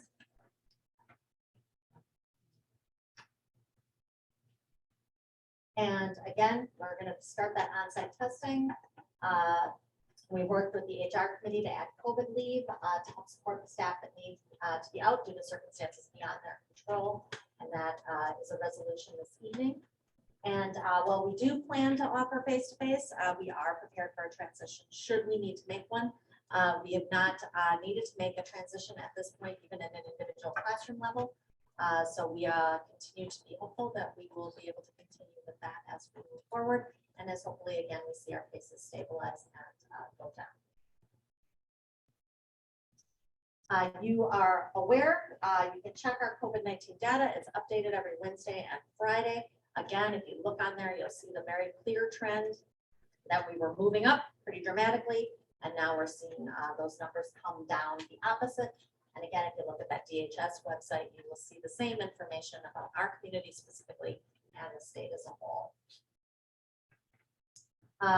Our data, we do have 13 cases at this time that we believe may have been the result of a close contact at school. And we determined that by quarantine to positive. That's out of 143 positive cases, or approximately 9% of our cases, and approximately 2.2% of our quarantines. Continues to be important for our families to check that symptom checker, make sure that you're keeping kids home when they are not feeling well. And just a reminder that the Watertown Health Department is offering regular vaccination clinics for individuals 12 and older, and we do anticipate as early as next week that vaccinations will be available for those individuals 5 to 11 as well.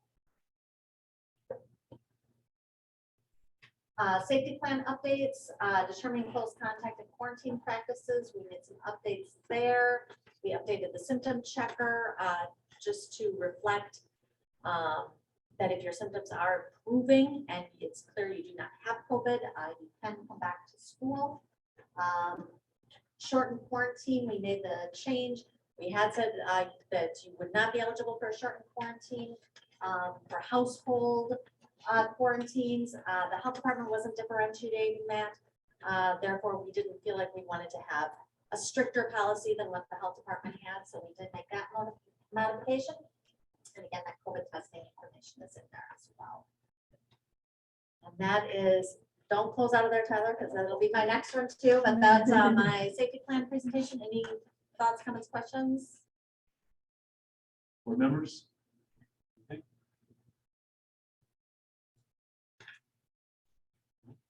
Well, this is, I don't know, is this the time to talk about if we can make some recommendations for future? Sure. Okay. So we have a resolution coming forward for additional 10 days of because of COVID for our staff and employees. And one of the reasons are because of employees have to stay home with their children due to quarantine. So and looking at that and just based on what we've heard today about how about some relief for the families. With that, there's other school districts that we were made aware of tonight, and changing that policy as far as just if there's a positive in the classroom, notify the parents and let them decide if they watch your children. Just like we have with any other, there's some symptoms coming up, you don't send them to school. So I think we're approving the 10 days for the staff, which I'm totally in support of. I believe there's, things coming our way as far as, or being put on our staff that they need some relief, and that would be a good one that they were concerned about. So our parents have the same concerns. How do they keep going to work when their students are at home or their children are at home? So I think maybe giving them a relief quarantine would be suitable at this time. That's just my comment.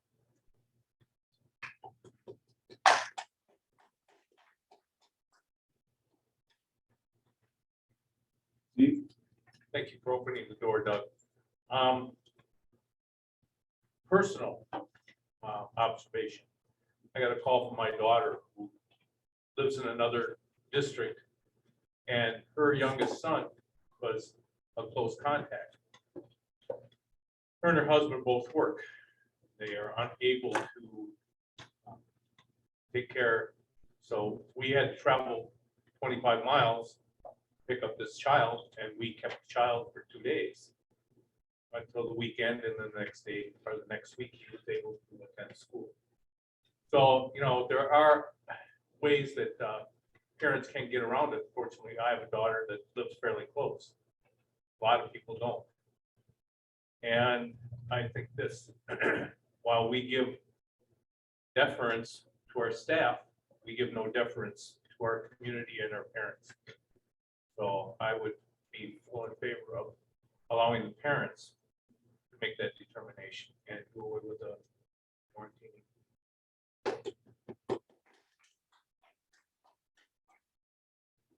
I guess to those points, just because someone voices an opinion doesn't always make it true.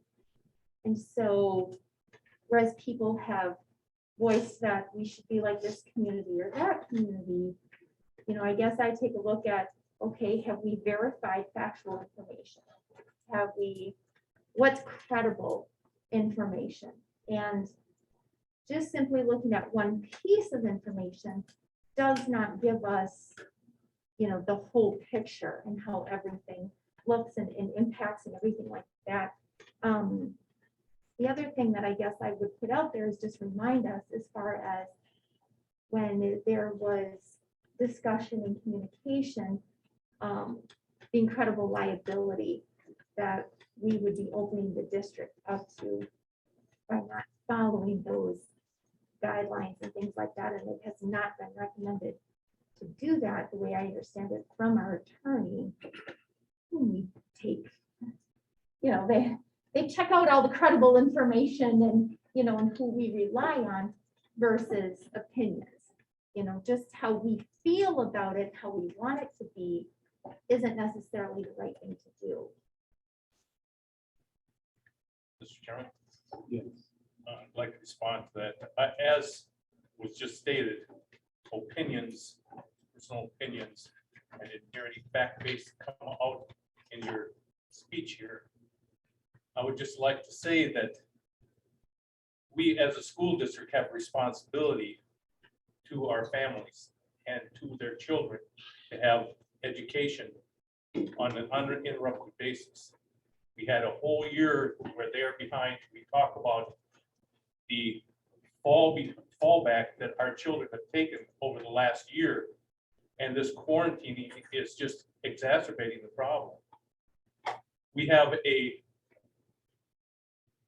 pandemic, and I've used that term before, and I'm very serious about that, that has a 99.9 whatever percent survivability rate. We know, and that is fact-based, that the children are not spreaders, and they are the least susceptible to the illness that would cause them harm. So just, you know, just to continually fearmonger about this is not good for our society or our culture. And we need to move on. We haven't done this in the past for any type of serious flu, which caused more deaths for children in years past than COVID-19 has. So I reject your premise. That's okay. We can disagree. That's what we're here. Sure. Thank you, Doug, for opening up the door to this conversation as well. Here's my take on all of this. We get inundated with people's community members' emails all of the time, many of them which are here tonight. And we are elected bodies for our constituents, right? Here's a fact. We know that our student behaviors are at an all-time high because they have not been in school. And to be honest, that's on us. We chose to close our doors. That is on us. So what we should be asking ourselves is, what are we going to do to fix this? We know we can fix this by shortening quarantines and keeping our kids in school. That is a fact. We know we can do this. We know Jefferson, Lake Mills, other schools in Jefferson County whose health department, we follow the same health department, but they are doing something different. That is a fact. I don't know how they're getting around it, but they are doing it. Another fact, our attorney and the attorney of another school district who has chosen not to quarantine come from the same firm. So you cannot tell me that we follow the same guidelines and recommendations, because it is simply not occurring. And I would recommend Oh, it's a fact, and if you want to fact check me, we can talk after this meeting. I recommend we take firm action to keep our kids in school because that is what we were elected to do. Yay!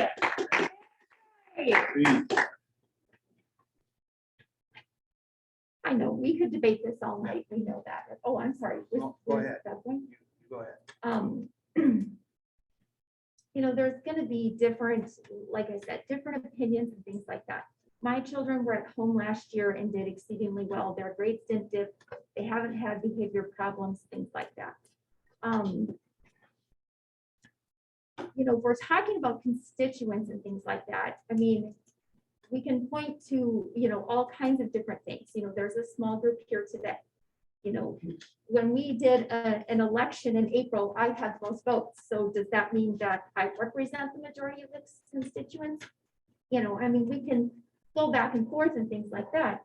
But I think we need to take a look at the credible information and what have we been advised through our attorney for liability. When we're taking a look at the credible information, that's what we have to take a look and make our decisions on, that not just based on personal opinion or, you know, things like that. Like, we have a greater responsibility to all 30,000, 3,200, whatever kids that there are in the district, not just, you know, a few hundred. We have a greater responsibility than that. Okay, there's other two factors that came into play just recently. One is the vaccination of kids 5 through 11 next week. That can occur, so if a parent is concerned, vaccination, that's an option. We didn't have that before, so that's coming forward. That's a fact. And the second fact is we have testing on site now. So that's going to help in determining, you know, Johnny has sniffles. Within 6 hours, you just said, he doesn't have COVID, he has sniffles. So that's a factor in being able to reduce the quarantine time as well. There's 2 of them that just came to light this month. So, and they're both positive in my mind.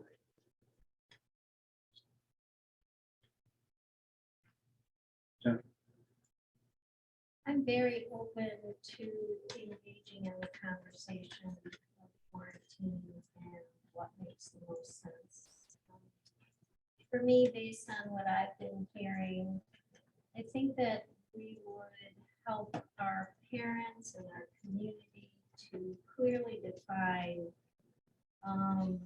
I like where districts have gone in terms of, if our COVID rate is here, we're doing this. If our COVID rate is there, we're doing that. So that there's an understanding that as we head into winter, if we get above a certain rate, we need to take action. And correspondingly, if we're currently on a really good downward trend, that means we can review what we do, because certainly the impact of having kids home is so multifaceted. I mean, we've heard the economic impact, we've heard the educational impact. So I'm up for continuing this discussion and really trying to figure out what's a better solution or a best solution at this time. I think that part of that in getting data and information is, I would really like to also understand how our staff feels on any changes that would impact that. But again, let's keep the conversation going. Let's engage in a tough conversation. And perhaps have something different when we meet again next month. Because of the things that you're mentioning that are coming into play. Well, I'd like to agree with Jennifer on that. Good question, and Cassandra, can we get can we get data that shows how many hours, missed hours of school kids have had? Do we kind of get that fairly easily? We can, I mean, it's fairly easy, but I'm sure that we'd be able to pull that data. There is a difference in, you know, we keep our quarantine data, but we don't necessarily designate that the school district quarantined this child and the health department quarantined this child. So we would have to pull some of those pieces apart because you can't just draw it out, but could we do that? Yes, we could do I'd be that. interested in doing some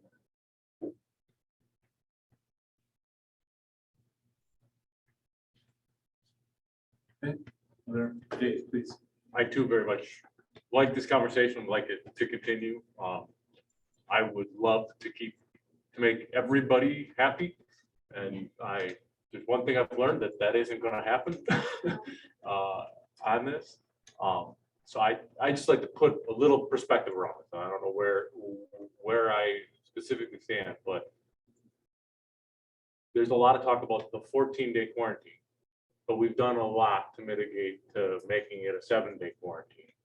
And I'll just use my son that was quarantined last week as an example. It was day 5 from his contact that the test result from that person caught up and quarantined him. He's able to get tested on day 6 and go back to day 7. So we're talking about him missing 2 days of school, not 14 days of school. So there's some perspective around what it is. And I don't think that's an odd scenario. That's probably a fairly common scenario of what it does exist of a compromising situation that we're in. So we have done a lot of things to begin to compromise on this. I don't know what the right answer is. I like the conversation just the same. I think it would be absolutely wonderful if we could make all the quarantine go away and if we could be there, it would be absolutely wonderful. That's point 4 about the testing. Once we start getting into that significantly, I mean, is that going to help? We'll be able to utilize that to get kids back in school quicker? Well, that is definitely the goal for students and for staff, and the short quarantine piece, as well as that failed symptom checker. If we can rule COVID out as the cause of why someone is needing to stay home, again, the new symptom checker information that we have allows them to come back as long as they are having improved symptoms. So yes, that should, again, it's voluntary, you know, we aren't going to require anybody to do that testing, but it is definitely an option to get back to school and work. Other board members? I'd just like to, I guess, echo Tina's comments and to, I believe, quote Ben Franklin. Democracy is more than 2 wolves in a sheep voting what's for dinner. We know who the majority is. We hear from the majority. We can either hear them at the public comment. We can hear them in our inboxes. We can go back to the May meeting. And we voted 7-2 to remove masks. And that's pretty much how we hear from the general population and the people who voted us into office. But remember, we represent every single one of them, not just the ones we agree with, but we also represent the immune compromised. We represent the ones who do have concerns. We owe it to it's not even my personal opinion. I'm not going to tell you which ones I agree with. But that has really no spot here. Dave, to your point exactly, we're never going to keep them all happy. My comment has been when asked point blank, what's your position? I said, I think I'm doing pretty well because everybody's pissed at me. Now, taking a blended strategy, no masks, no vaccines, limited quarantine, you got to pick your poison. Which one do you want? You want the vaccine, you want the mask, you want the quarantine. Nobody here can make COVID go away. Nobody here can change what the CDC is going to tell us. So yes, we have to make that decision, but we have to make it for more than just the people we agree with. We have to make it for even the people that we don't agree with. They are also taxpayers. They are also constituents, and they may even have voted for some of us who we do not agree with it. So I don't want to just jump on a bandwagon of the populist bandwagon. We know where that takes us. Okay, now I don't have anything else going on tonight. We can debate it here. I'm sure a lot of the people in the audience will like the resolution on it. I'd like a resolution on it, but I don't mind meeting at the next ESC meeting. I don't mind meeting tomorrow. Jefferson, I believe, if I was reading the paper right, I didn't read the contents of their meetings, but I think Jefferson had to meet 3 or 4 consecutive weeks because they kept on going back on what they decided the previous week. And the only thing I said in my household, I says, well, boy, I'm glad I'm not a school board member at Jefferson. Because what I'm not going to do is meet and talk about this 4 consecutive weeks to then rescind what we voted on or take new information. So if we're going to go somewhere different than where we are, we better know why we're going there, and it can't just be because of the loudest. We can claim facts, but I can tell you that from a purely analytical perspective, a lot of people are drawing conclusions from facts not in evidence tonight. They claim that that's the reason, and there are 1,000 different reasons why kids could be under more stress, or teachers may be absent, or crime could be up. Okay, so I'm all for the open discussion, and I'm all for settling it tonight. But I want to remind us all that we have a responsibility to more than just the people we agree with.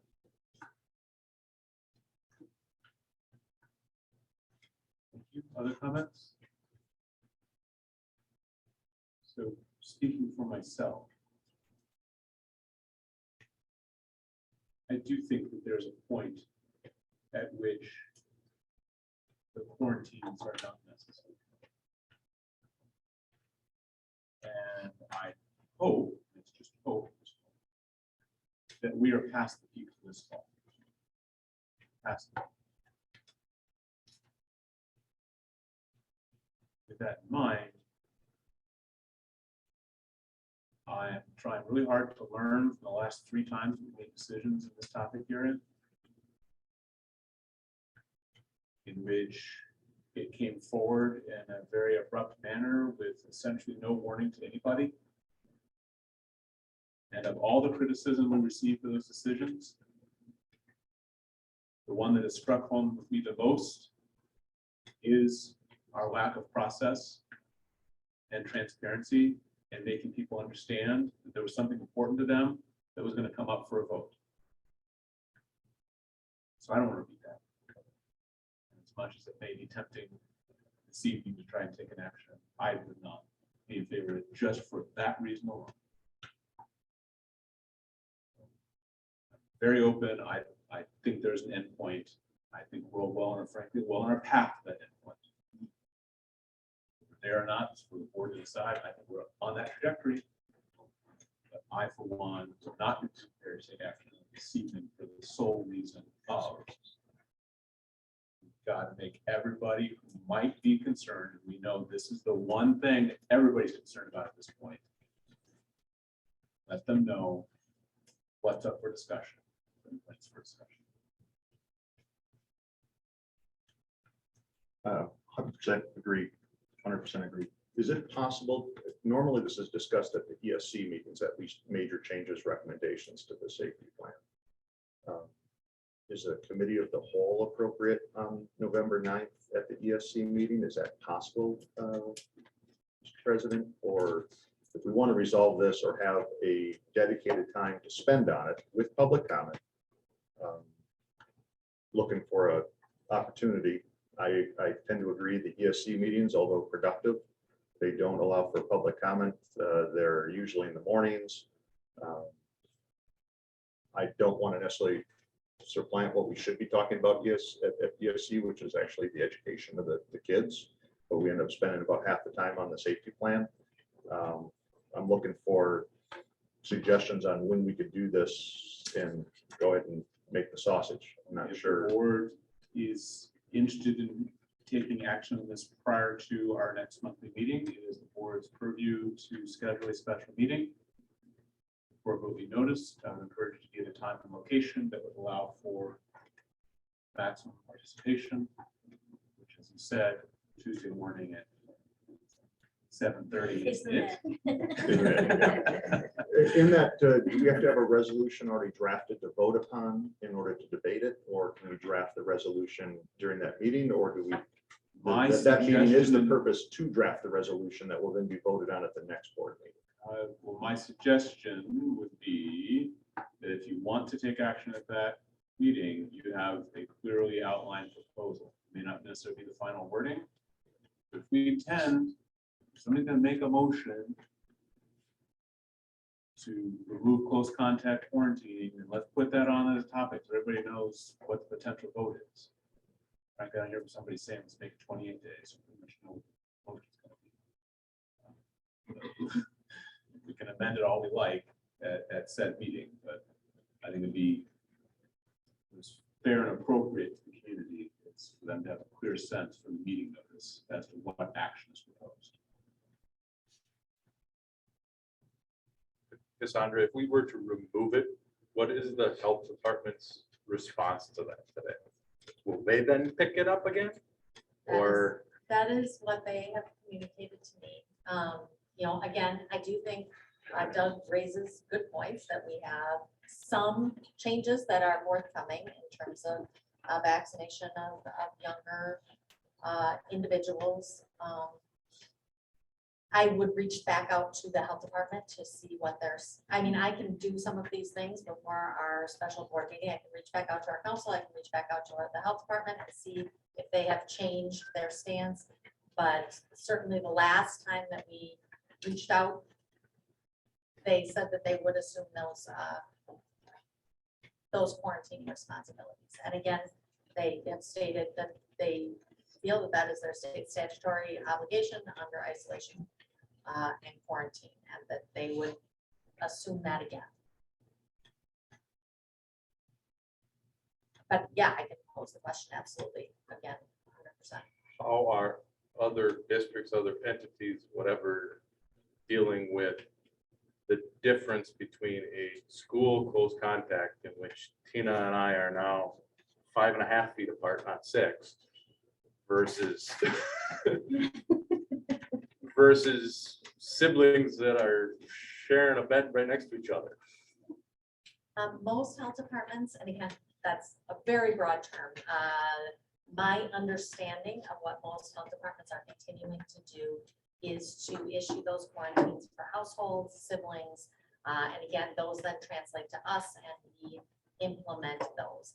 And then my understanding is that most school districts are doing their own contact tracing and following up in cooperation with their health departments. That varies some from local health department to local health department in terms of how that's doing, how they're doing that.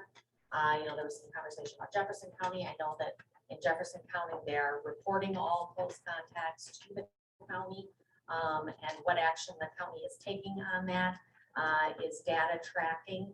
So that looks a little bit different than what our health department has said at this point. But again, our last communication from our health department was in collaboration with all of the health departments that serve us in our community. So to play that back, what you're saying is what many people are pointing out as they're doing it, but we're not, Correct. is oftentimes how that local health department and the school district are aligning or not aligning in what they're doing. So if Waukesha is an example, it's that Waukesha Health Department has a completely different interpretation than the Watertown Health Department on how they're going about it. Correct.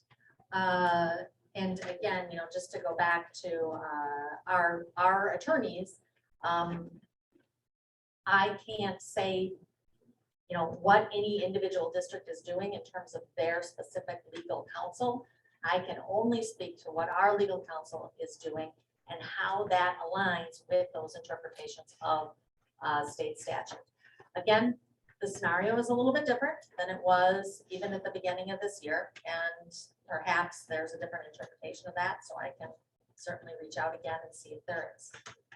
And there's also been no legal precedence, but I think that school boards have been sued from both sides of this issue. Correct. To both to force quarantine as well as not mandating masks or to blaming, I think most recently Cedarburg for an outbreak because of lax protocol. Dave, to your point, I believe it was the Jefferson County health official who just admonished Jefferson School District for their lax procedure. So apparently Jefferson School District and the county official in Jefferson are not in agreement. I don't know if anybody else is in agreement with the county official, but I know that the paper, as it was written, the school district crossed the line. And that's why they had to meet 4 times. So it's not easy. It's not clean. And once again, I don't think anybody's gonna be happy. I think that is accurate. Another potential thing we can look at doing is having perhaps some legal counsel present to speak specifically to their interpretation, if that would be a helpful piece. So I would say, hearing, I think the board's desire to do a special board meeting. I can do some additional follow-up with the different health departments, with our legal counsel. I can work with Tony to set that date. And we can see if we can put some proposed language out on the table that then can be at least the subject for that discussion. And I mean, for my part, I'd be supportive of that, Cassandra and Tony, but I'd like to know that we were gonna likely end up someplace different than where we are. No need to have a meeting to just say status quo and then have a long, lengthy debate where we're not changing anything. So if you don't find that there's an opportunity to change anything, either because, as Dave accurately pointed out, if the city health is going to still come down with a 7-day quarantine, regardless of what we do or what we say, then we're just passing the buck and we're right back where we started at the beginning of the year, which we knew was not sustainable. Similarly, if legal counsel says precedent is such that they're starting to rule in these cases and you got a better chance of getting ruled against for being too lax than being too strict, we would have to take that from a risk management perspective and recognize it as well. So I don't know what you can find in the next, let's say, week before we announce the meeting and draft a resolution. I would just hope that we'd be meeting for some substantial changes to the safety policy, not just to debate it again in open forum for 2 hours and then still come back out right where we ended up, which is, as I stated, nobody's happy, but such is the world. And I can definitely capture that information for you before the meeting. So I can definitely do that, and then we can determine what the will is if we want to meet or not. I'd just like to add that a word would be more willing to take a note Ma'am, from the please. health department than from a school district.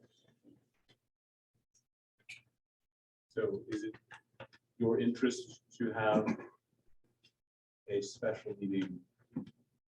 Dave says, if it appears that there can be a productive outcome from that. Yes. And you would like that meeting to occur before, not wait until our normal monthly meeting at the end of November. I would support that.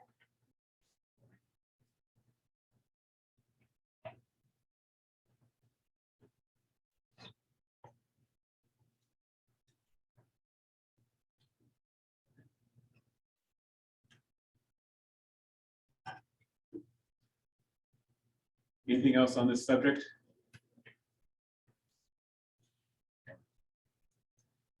Then we move on to the superintendent's report. Can we move to that next slide for me?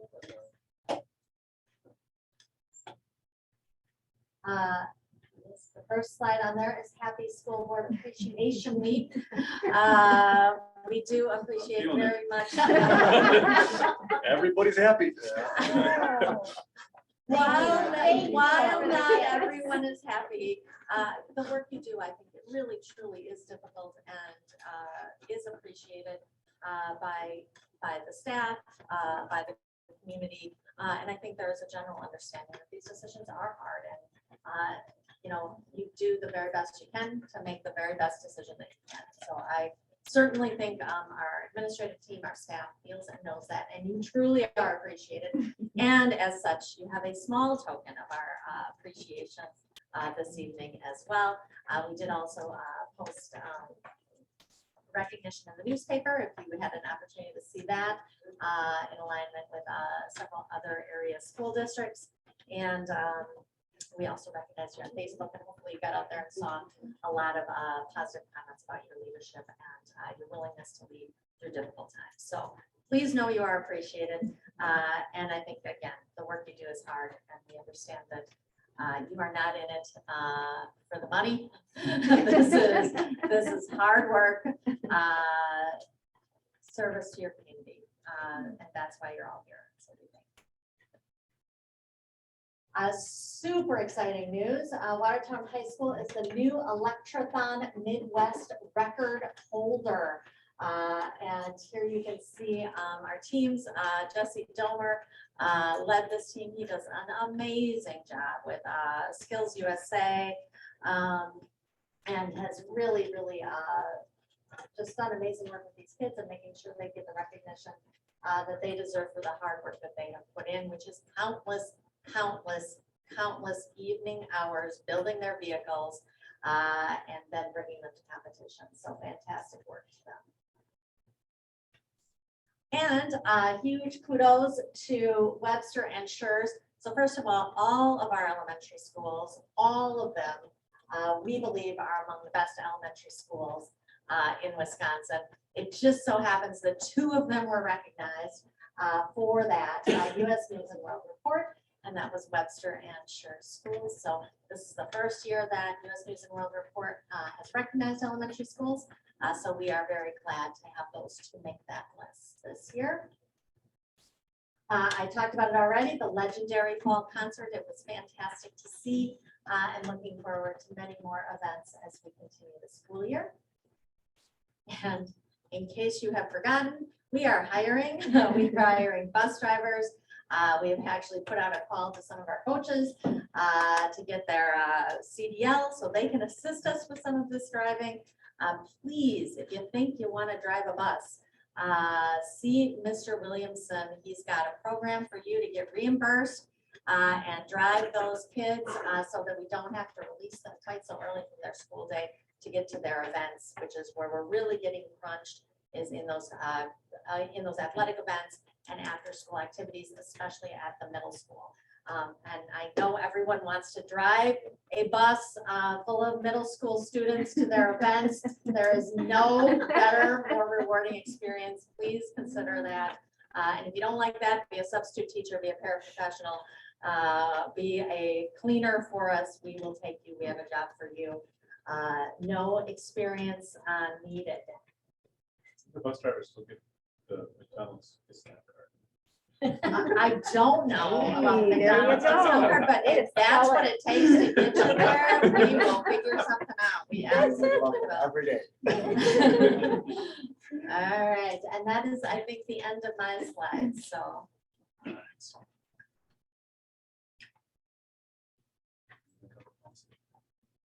Oh, yes, policy review. Policy review, so we're going into committee reports. We are indeed. Okay, let's see here. Policy committee met on October 13th. Board members present were myself, Steve Caulfield, Doug Hill, Dave Schrader. Other members of the administration that were present was Cassandra, Jamie, and Wilson. We discussed a couple of policies. We passed a few. I don't know if you want to review the details of it. We're going to meet again in 2 months. Correct, Cassandra? I know that you did post in your board update that we had a policy meeting in November. Are we actually? I was hoping that we would discuss if we wanted to meet We'll discuss in November our or in December. policy superintendent, chair to superintendent meeting the first. Fantastic, and you can go either direction. Okay. So we're reviewing board policies and purchasing policies. Something that are here. I believe so. I was thinking that maybe that would be a good. It's your special board meeting. All right. Fiscal management. We're there. Great. Payments report and variance report. We continue to discuss the payment reports as far as when there are reoccurring expenditures from year to year. What are the metrics needed in order to determine whether they should be moving forward. That's just going to be, I think, that's going to ducks in a row as far as bringing that information forward. whether that's at fiscal or somewhere else. The variance report is so new. No major concerns on that. Kind of discuss what we look at when we do that and what our red flags. Skip the budget update. We all saw that tonight. We do have an instructional sound system coming to the board tonight to purchase that's greater than $20,000. Super excited that Dave is here, the principals, in case you have questions on that. But we did discuss it at the finance committee, and that's there. Sound systems specifically for that. We discussed the damage that was done to the furniture at the high school. We saw a potential dollar amount that for the furniture. That dollar amount has not been made public because we still may bring that to a bid. And I don't want to have that number out there that anyone can go and see and find a dollar. And so that's, but I think it would be apt to say there was some sticker shock to that dollar amount. It is covered under our liability insurance, and we just want to make sure that we get what is needed and what needs to be replaced, and that it is fiscally good. What I'm going to follow up with is insurance company and seeing what sort of ramifications this has for our rate in future years. Continue to work through what a construction manager RFP looks like for future, specifically for future projects related to air handling, air distribution, comfort. Creating that RFP to make sure we're doing our due diligence and getting the best possible service for the best possible. And finally, the committee looked at the fiscal management descriptions and board policy to make sure they align with what the policy committee, finance committee actually does. Doug, anything you want to add to that? No, you did a very good job. Great. Comments or questions on that report? Hearing none, then we will move on to HR. We met on October 18th at 5:30 p.m. Committee consists of myself, Jennifer Baki, Paul Vanden Langenberg, and Tina Johnson. Also in attendance at that meeting was Board President Tony Arnett and Vice President Doug Will, along with Dr. Shug. We went through the consent agenda, which is comprised of committee review of the staff resignations and referrals and appointments. We are in a good situation there. I don't know, Margaret, if you want to expound upon that at all, or? On the consent agenda? Yeah.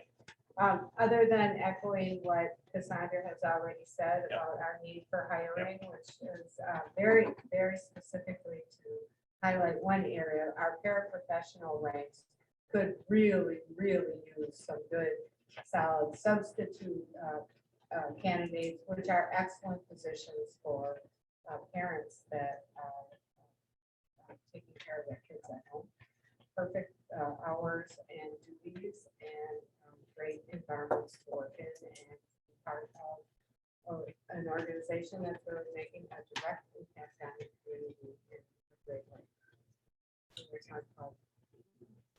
And that agenda will be voted on this evening. We also went through the health insurance plan performance, and that was initiated by Andrew O'Hallock, who represents us for the court's benefit for this calendar year. He stated that we are doing very well. We are seeing an increase of 4.5% this year, which is very good. We have been very blessed. I think that was spoken of well by Mr. Williamson as far as how we're doing with our insurance company and insurance for our staff. Our HR director, Ms. Brady, is going to have a resolution for consideration concerning that this evening. Also, we discuss the COVID-19 leave policy, which was alluded to a couple other times prior in this meeting. I don't know if we have to go into it. I think it was presented already, but there will also be a resolution to that this evening. We also discussed the policy that governs the Human Resources Committee and its description of duties. It was felt that we need to delve into this a little bit more and to make it more relevant for what we do as a committee. And that will be further discussed in the future. And that was the end of our meeting. So our next meeting will be November 15th. Are there any questions? Hearing none. Ed Services. And services, we met on October 12th at 7:30 out at the Leap School. We had 3 things on the agenda. All committee members were present as well. We talked about the safety plan, which again Cassandra went over tonight, so I won't double up on that. The second thing on the agenda was a policy 8140 referring to the Ed Services Committee, about the description of the duties, and we just we discussed language related to the Educational Service Committee and its focus as part of the board's work. No significant changes were suggested, and the policy will be further discussed at the November Policy Review Committee meeting. We suggested that teaching and learning reports fall under the purview of educational services at a future committee board meetings. So I don't know if anybody wants to add on to that at all. And then the third portion of our meeting, we got a chance to tour the building. Principal Mark Getz and student tour guide Gabe gave a tour building of the grounds at the Leap Elementary. The tour included checking out the new aquariums, a view of the butterfly field and the greenhouse.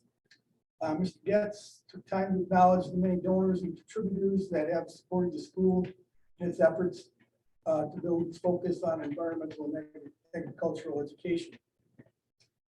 Our next meeting will be Tuesday, November 9th at 7:30 at Watertown High School, room 112.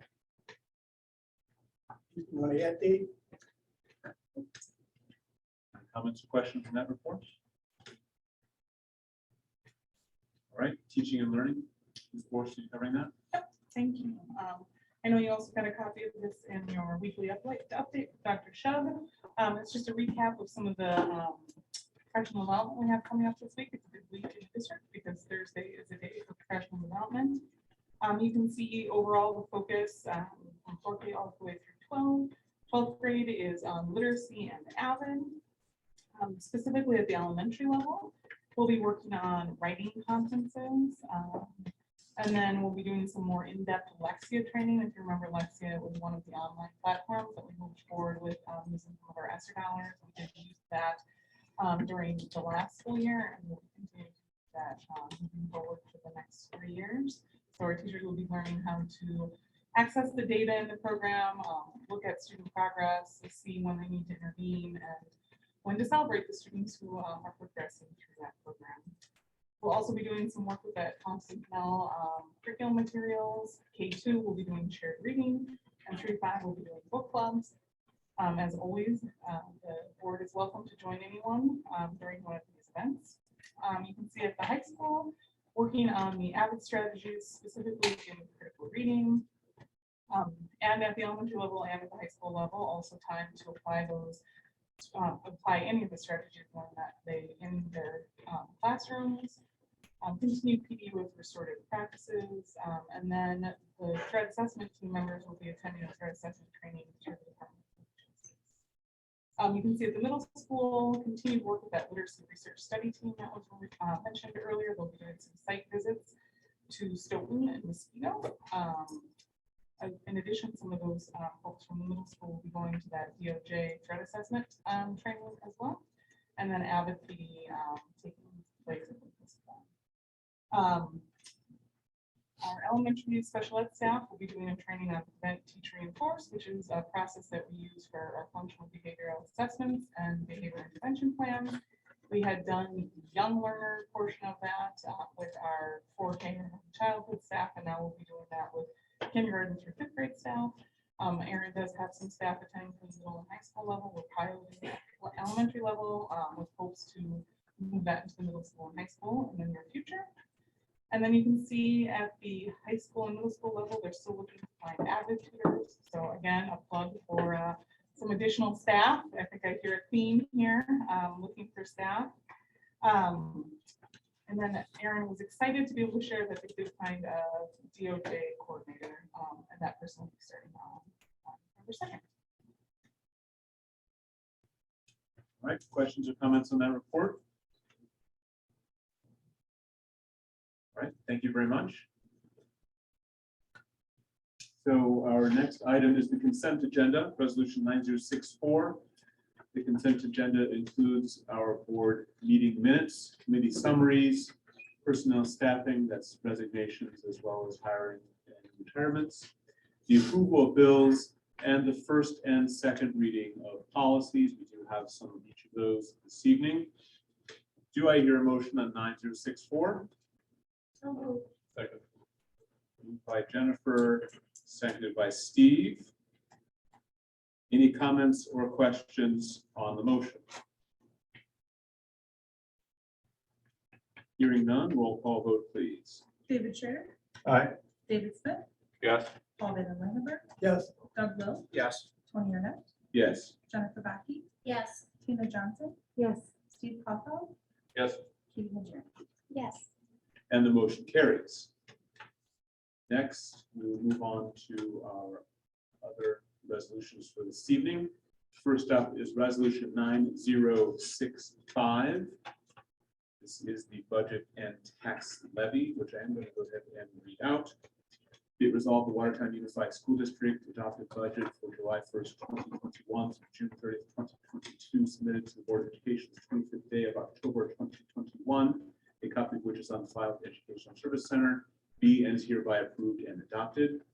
Be it further resolved, and thereby and hereby is levied and assessed against all taxable property, both real and personal, within the confines of the Watertown Unified School District, City of Watertown, and towns of Kleinman, Emmett, Lebanon, Lowell, and Shields, Dodge County, and towns of Concord, Farmington, Ixonia, Milford, and Watertown, Jefferson County, Wisconsin, an irrepealable tax in the amount of $21,168,906 to be applied to the operational budget, community service, and debt service funds on the basis of the equalized valuation certified by the Department of Revenue, and to adequately cover any and all long-term obligations for capital expenditures of the WESD as set forth by approval of the Board of Education. Do I hear a motion on resolution 9065? So moved. Second. Moved by Doug, second by Dave. Comments or questions on the motion? Yes. We believe this results in 9.8. a net rate of 8.90. 0.9, sorry.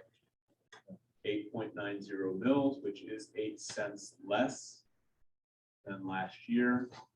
Again, that is the rate. How it affects each individual property owner has to do with a number of other factors, including the change in the value of their home over that same year. So, but the rate is going down.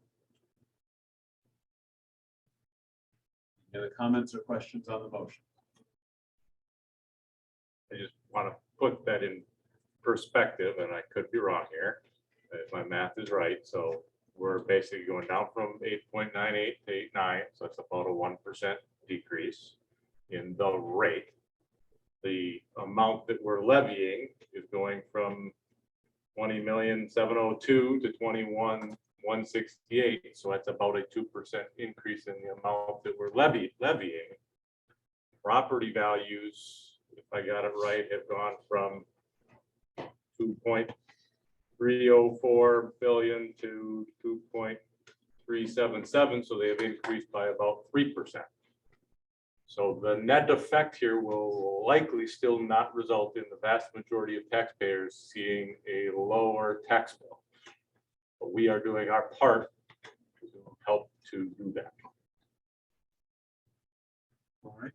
Other comments on the motion? Hearing none, roll call vote, please. David Schrader, Aye. David Smith, Yeah. Paul Van Langenberg, Yes. Doug Will, Yes. Tony Arnett, Yes. Jennifer Bakke, Yes. Tina Johnson, Yes. Steve Papa, Yes. Katie Majority. Yes. And the motion carries. Next is resolution 9066 for the Phonak Digimaster budget bundle system. Sorry. Do I hear a motion on 9066? So moved. Moved by David, seconded by Katie. Comments or questions, and these are essentially in classroom microphone systems. Primarily help with voice amplification. Any other comments or questions on the motion? Roll call vote, please. David Schrader, Aye. David Smith, Yes. Paul Van Langenberg, Yes. Doug Will, Yes. Tony Arnett, Yes. Jennifer Bakke, Yes. Tina Johnson, Yes. Steve Papa, Yes. Katie Majority. Yes. And the motion carries. Next is resolution 9067, which is the renewal with courts benefits for our health insurance. Do I hear a motion? So moved. Moved by Steve, seconded by Paul. Again, as was previously mentioned, this is at a rate increase of 4.5%, which is well below the national trend.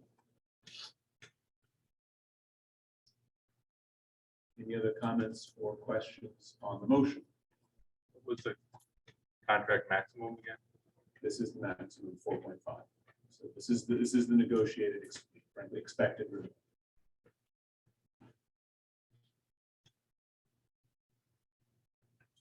Any other comments or questions? Hearing none, roll call vote, please. David Schrader, Aye. David Smith, Yes.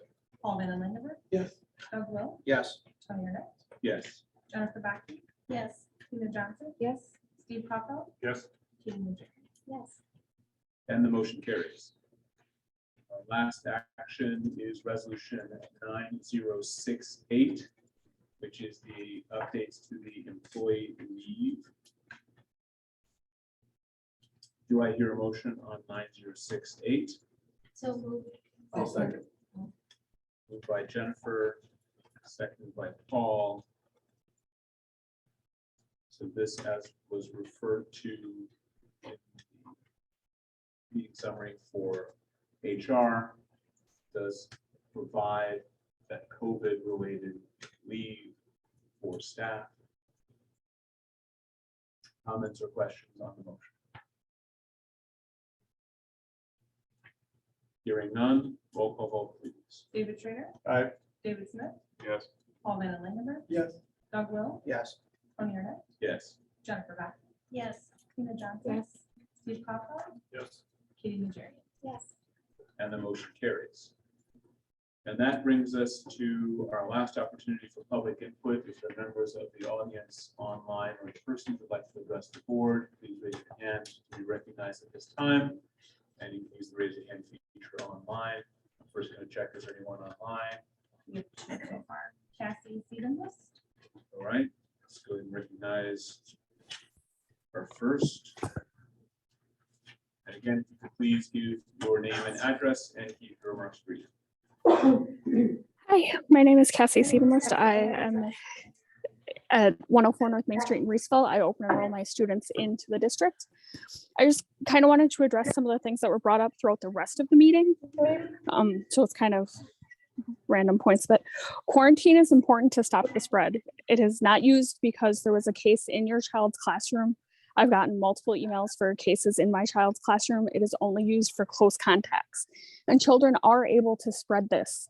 Last year, my son was exposed at school and brought it home and gave it to the rest of the family. Without quarantine, he could have spread it to countless classmates. Quarantine and other mitigation measures are extremely important, especially given the fact that the measures that are supposedly in place aren't happening. There's no temperature checks being done at my daughter's school, which I will be sending an email about later or tomorrow. So it's important when we know that a child is sick or exposed to keep them home, to keep everybody else safe. The district does owe responsibility to all families to provide an education, but that includes a safe education for all of their students, not just the ones that are the loudest, not just ones that are healthy. It includes the ones that may be immune compromised or go home to immune compromised family members. I've noticed multiple times the parents claiming that the board doesn't listen, the board isn't listening, the board isn't changing anything. Just because things aren't going your way doesn't mean the board isn't listening. The board is doing their best to make the decisions that are right for the community. And I appreciate everybody on the board. This is not easy. What you have been through is a challenge. I would not want to be put in that position.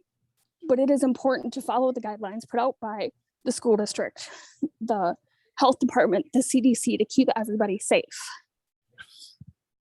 I would like to also bring up something that wasn't mentioned. It's that the urgent care in Watertown is still closed. It closed in September due to cases. They weren't able to support the urgent care and the ER.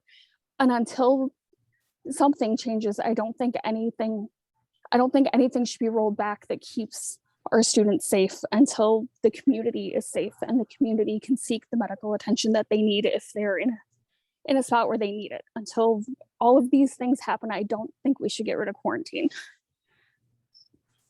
I think my 2 minutes is up. So again, thank you, everyone. All right, thank you. Second one online. Alyssa Condos. Go ahead, please. Hello. And again, if you- Hi, I'm, oh, yep. Ally Contest, 400 Chadwick Court. I just wanted to say first that I appreciate those of you who spoke up tonight. I know that you put your necks out there because you might not have a popular opinion. You're right, though. You can't make everyone happy, but the #1 priority should be the kids and keeping them safe, healthy, and getting a good education. And there has to be some middle ground there. We can't just pretend like there's nothing going on anymore. Our numbers still are not great. We're heading in the right direction, but stopping precautions now will make us just backslide, and then it'll just be a vicious cycle. It's important to remember that kids, even though most children do not get severely ill from COVID, they still can spread it, and they can be asymptomatic and still contagious. People are contagious before they have symptoms. So basing quarantines solely on symptoms is flawed and dangerous because it can just lead to outbreaks. And we don't want to head back down that virtual road. That's not what anybody wants. We really need to stay cautious and keep things going forward, not falling back. We really need to find that middle ground, which is not no mask, no quarantine, nothing. There needs to be precautions, and this needs to be taken seriously for all of the kids and all of our community. And I think that it's really important that you remember that you do represent all of us, not just the loudest of us. And you need to make decisions that are based on what's best for the community, not what people necessarily want. Thank you. All right, thank you. Okay, in the room, please. And I know you identified yourself earlier with you. Okay, thank you. Lori Hoffner. Based on experience and the strategic plan presentation, I would like to suggest another place to look when creating an action plan to establish a trust relationship between the district, the parents, and Watertown community. Messaging the district sends to students is currently focused only on the individual and the classroom. This is consistent with the valuable but incomplete fidelity response classrooms model proposed in the strategic plan. There's no mention of parents or the Watertown community. Community, according to responsive classrooms, is defined as the school or the classroom only. Even the messaging from the posters on the walls at school is all about me, me, me. This isolates kids from the vital support of their families and the Watertown community as a whole. If we want kids to come to school ready to learn, then the district has to acknowledge, include, support, and respect their students' families and community. The enrollment growth strategy presented focuses solely on marketing for the main campus. I suggest that you focus on improving the quality of the relationship you have with parents in the community, as well as marketing. I also want to note that the strategic plan is a very good start, but I think it needs a lot of work. All right, thank you. I just have one more comment. Tammy Fournier.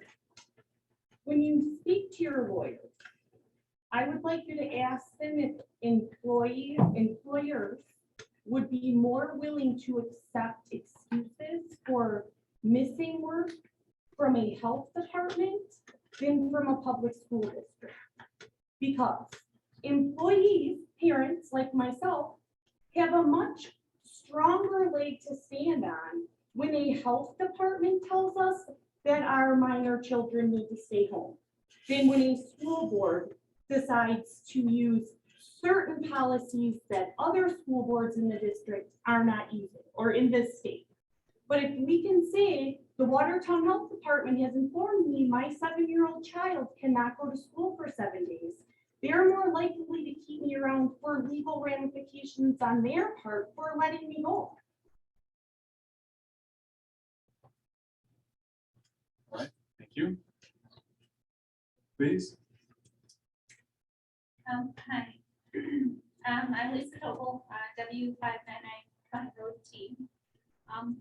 Thank you to all of you for being here. I know your job is a hard job. I certainly wouldn't want it. But I do want to thank Doug for opening the conversation. I want to thank Katie and Steve for continuing it, and all of you board members for the discussion. Tony, for your, although I don't agree that, yes, I would like things to change tonight, I understand your view on this as far as the whole public, the school district. You're making, not going into a quick rational change and upsetting more people. Anyways, a couple other notes I want to make. Back in the day, 10 plus years ago, high school kids couldn't miss a couple days of school because they would be so behind in classes. I have a 27 and a 34-year-old graduated from Watertown. They would be so far behind. Right now, I have an 18-year-old and a 16-year-old. My 18-year-old was recently close contact quarantined. Guess what? There was no education. He had no education at the time he was close contact quarantined. Some say, yeah, if your child was only out for 2 days, that's fine. Your child may be only out for a day or 2 days if they get tested. I am not going to test my healthy child. I'm not going to test. I'm not going to put a mask on my healthy child. If my child shows symptoms, then I'll consider doing the test. But I'm not going to do a healthy child putting a mask on or testing for that. I made a comment about to the Cassandra on that one-on-one Zoom that she had, that my son was close contact and he was sent home with a letter. The letter was, if we have questions, to call the school. So we did. We called the school. My son received no education. He received no Wi-Fi, which we do not have at home. He received no computer from the school. He had no education. So to the board, thank you for giving my son a free pass to enjoy his time at the farm, doing farm work, still socializing, but not in school. Again, very sad that how kids were back in the day, 10 plus years ago, they'd be missing a day or 2 days of school. They'd be so far behind. Now it doesn't seem like they are at all because the school, in my eyes, did not care. We called the school, never got a phone call back from the principal, never got anything. The other thing that I do want to urge you and encourage you is, yes, you are, all the board is elected for, you were elected by us parents. Possibly send out a survey to all the parents that the school superintendent, Cassandra and you, Tony, that you have equal, I guess, that you both can see it equally, not it's all given to one person, not, that you can see it equally, so see what the parents want. See what each individual family wants for their kids. Do they want to, this close contact, do they want it to end? Where do they want? That's all I have. Thank you. Thank you. Craig Wortman, 1549 Boulder Road. I want to point out a couple of observations also. The discussion, we talked about 2 days of quarantine potentially. Do you realize how much effort has to go in to 2 days? All of this testing, all of these contact tracing. That's a lot of anxiety that you're putting upon your staff members. For what? Those kids are exposed in the classroom. 6 days, already, and all for 2 days to keep them out of the classroom. I think that's a huge ask. I think you're going to start to experience better behavioral issues the longer you're able to keep kids in the classroom. I just think it deserves discussion. I appreciate the discussion tonight. I hope it continues. So thank you. All right, thank you. Anyone else? Please. Chad Bailey, 804 Linda Lane. I abbreviated my statement a little bit because I know everybody's anxious to get out of here. But wanted to share a couple observations over the past 4 weeks since the last board meeting. Number one, my daughter was quarantined after being identified as a close contact with a positive student. And an interesting side note here, the positive student is vaccinated, my daughter is not. So fun fact, not opinion, vaccinated are not protected from COVID. As Fauci, CDC, and the local health department will tell you, that is not a fact. Right?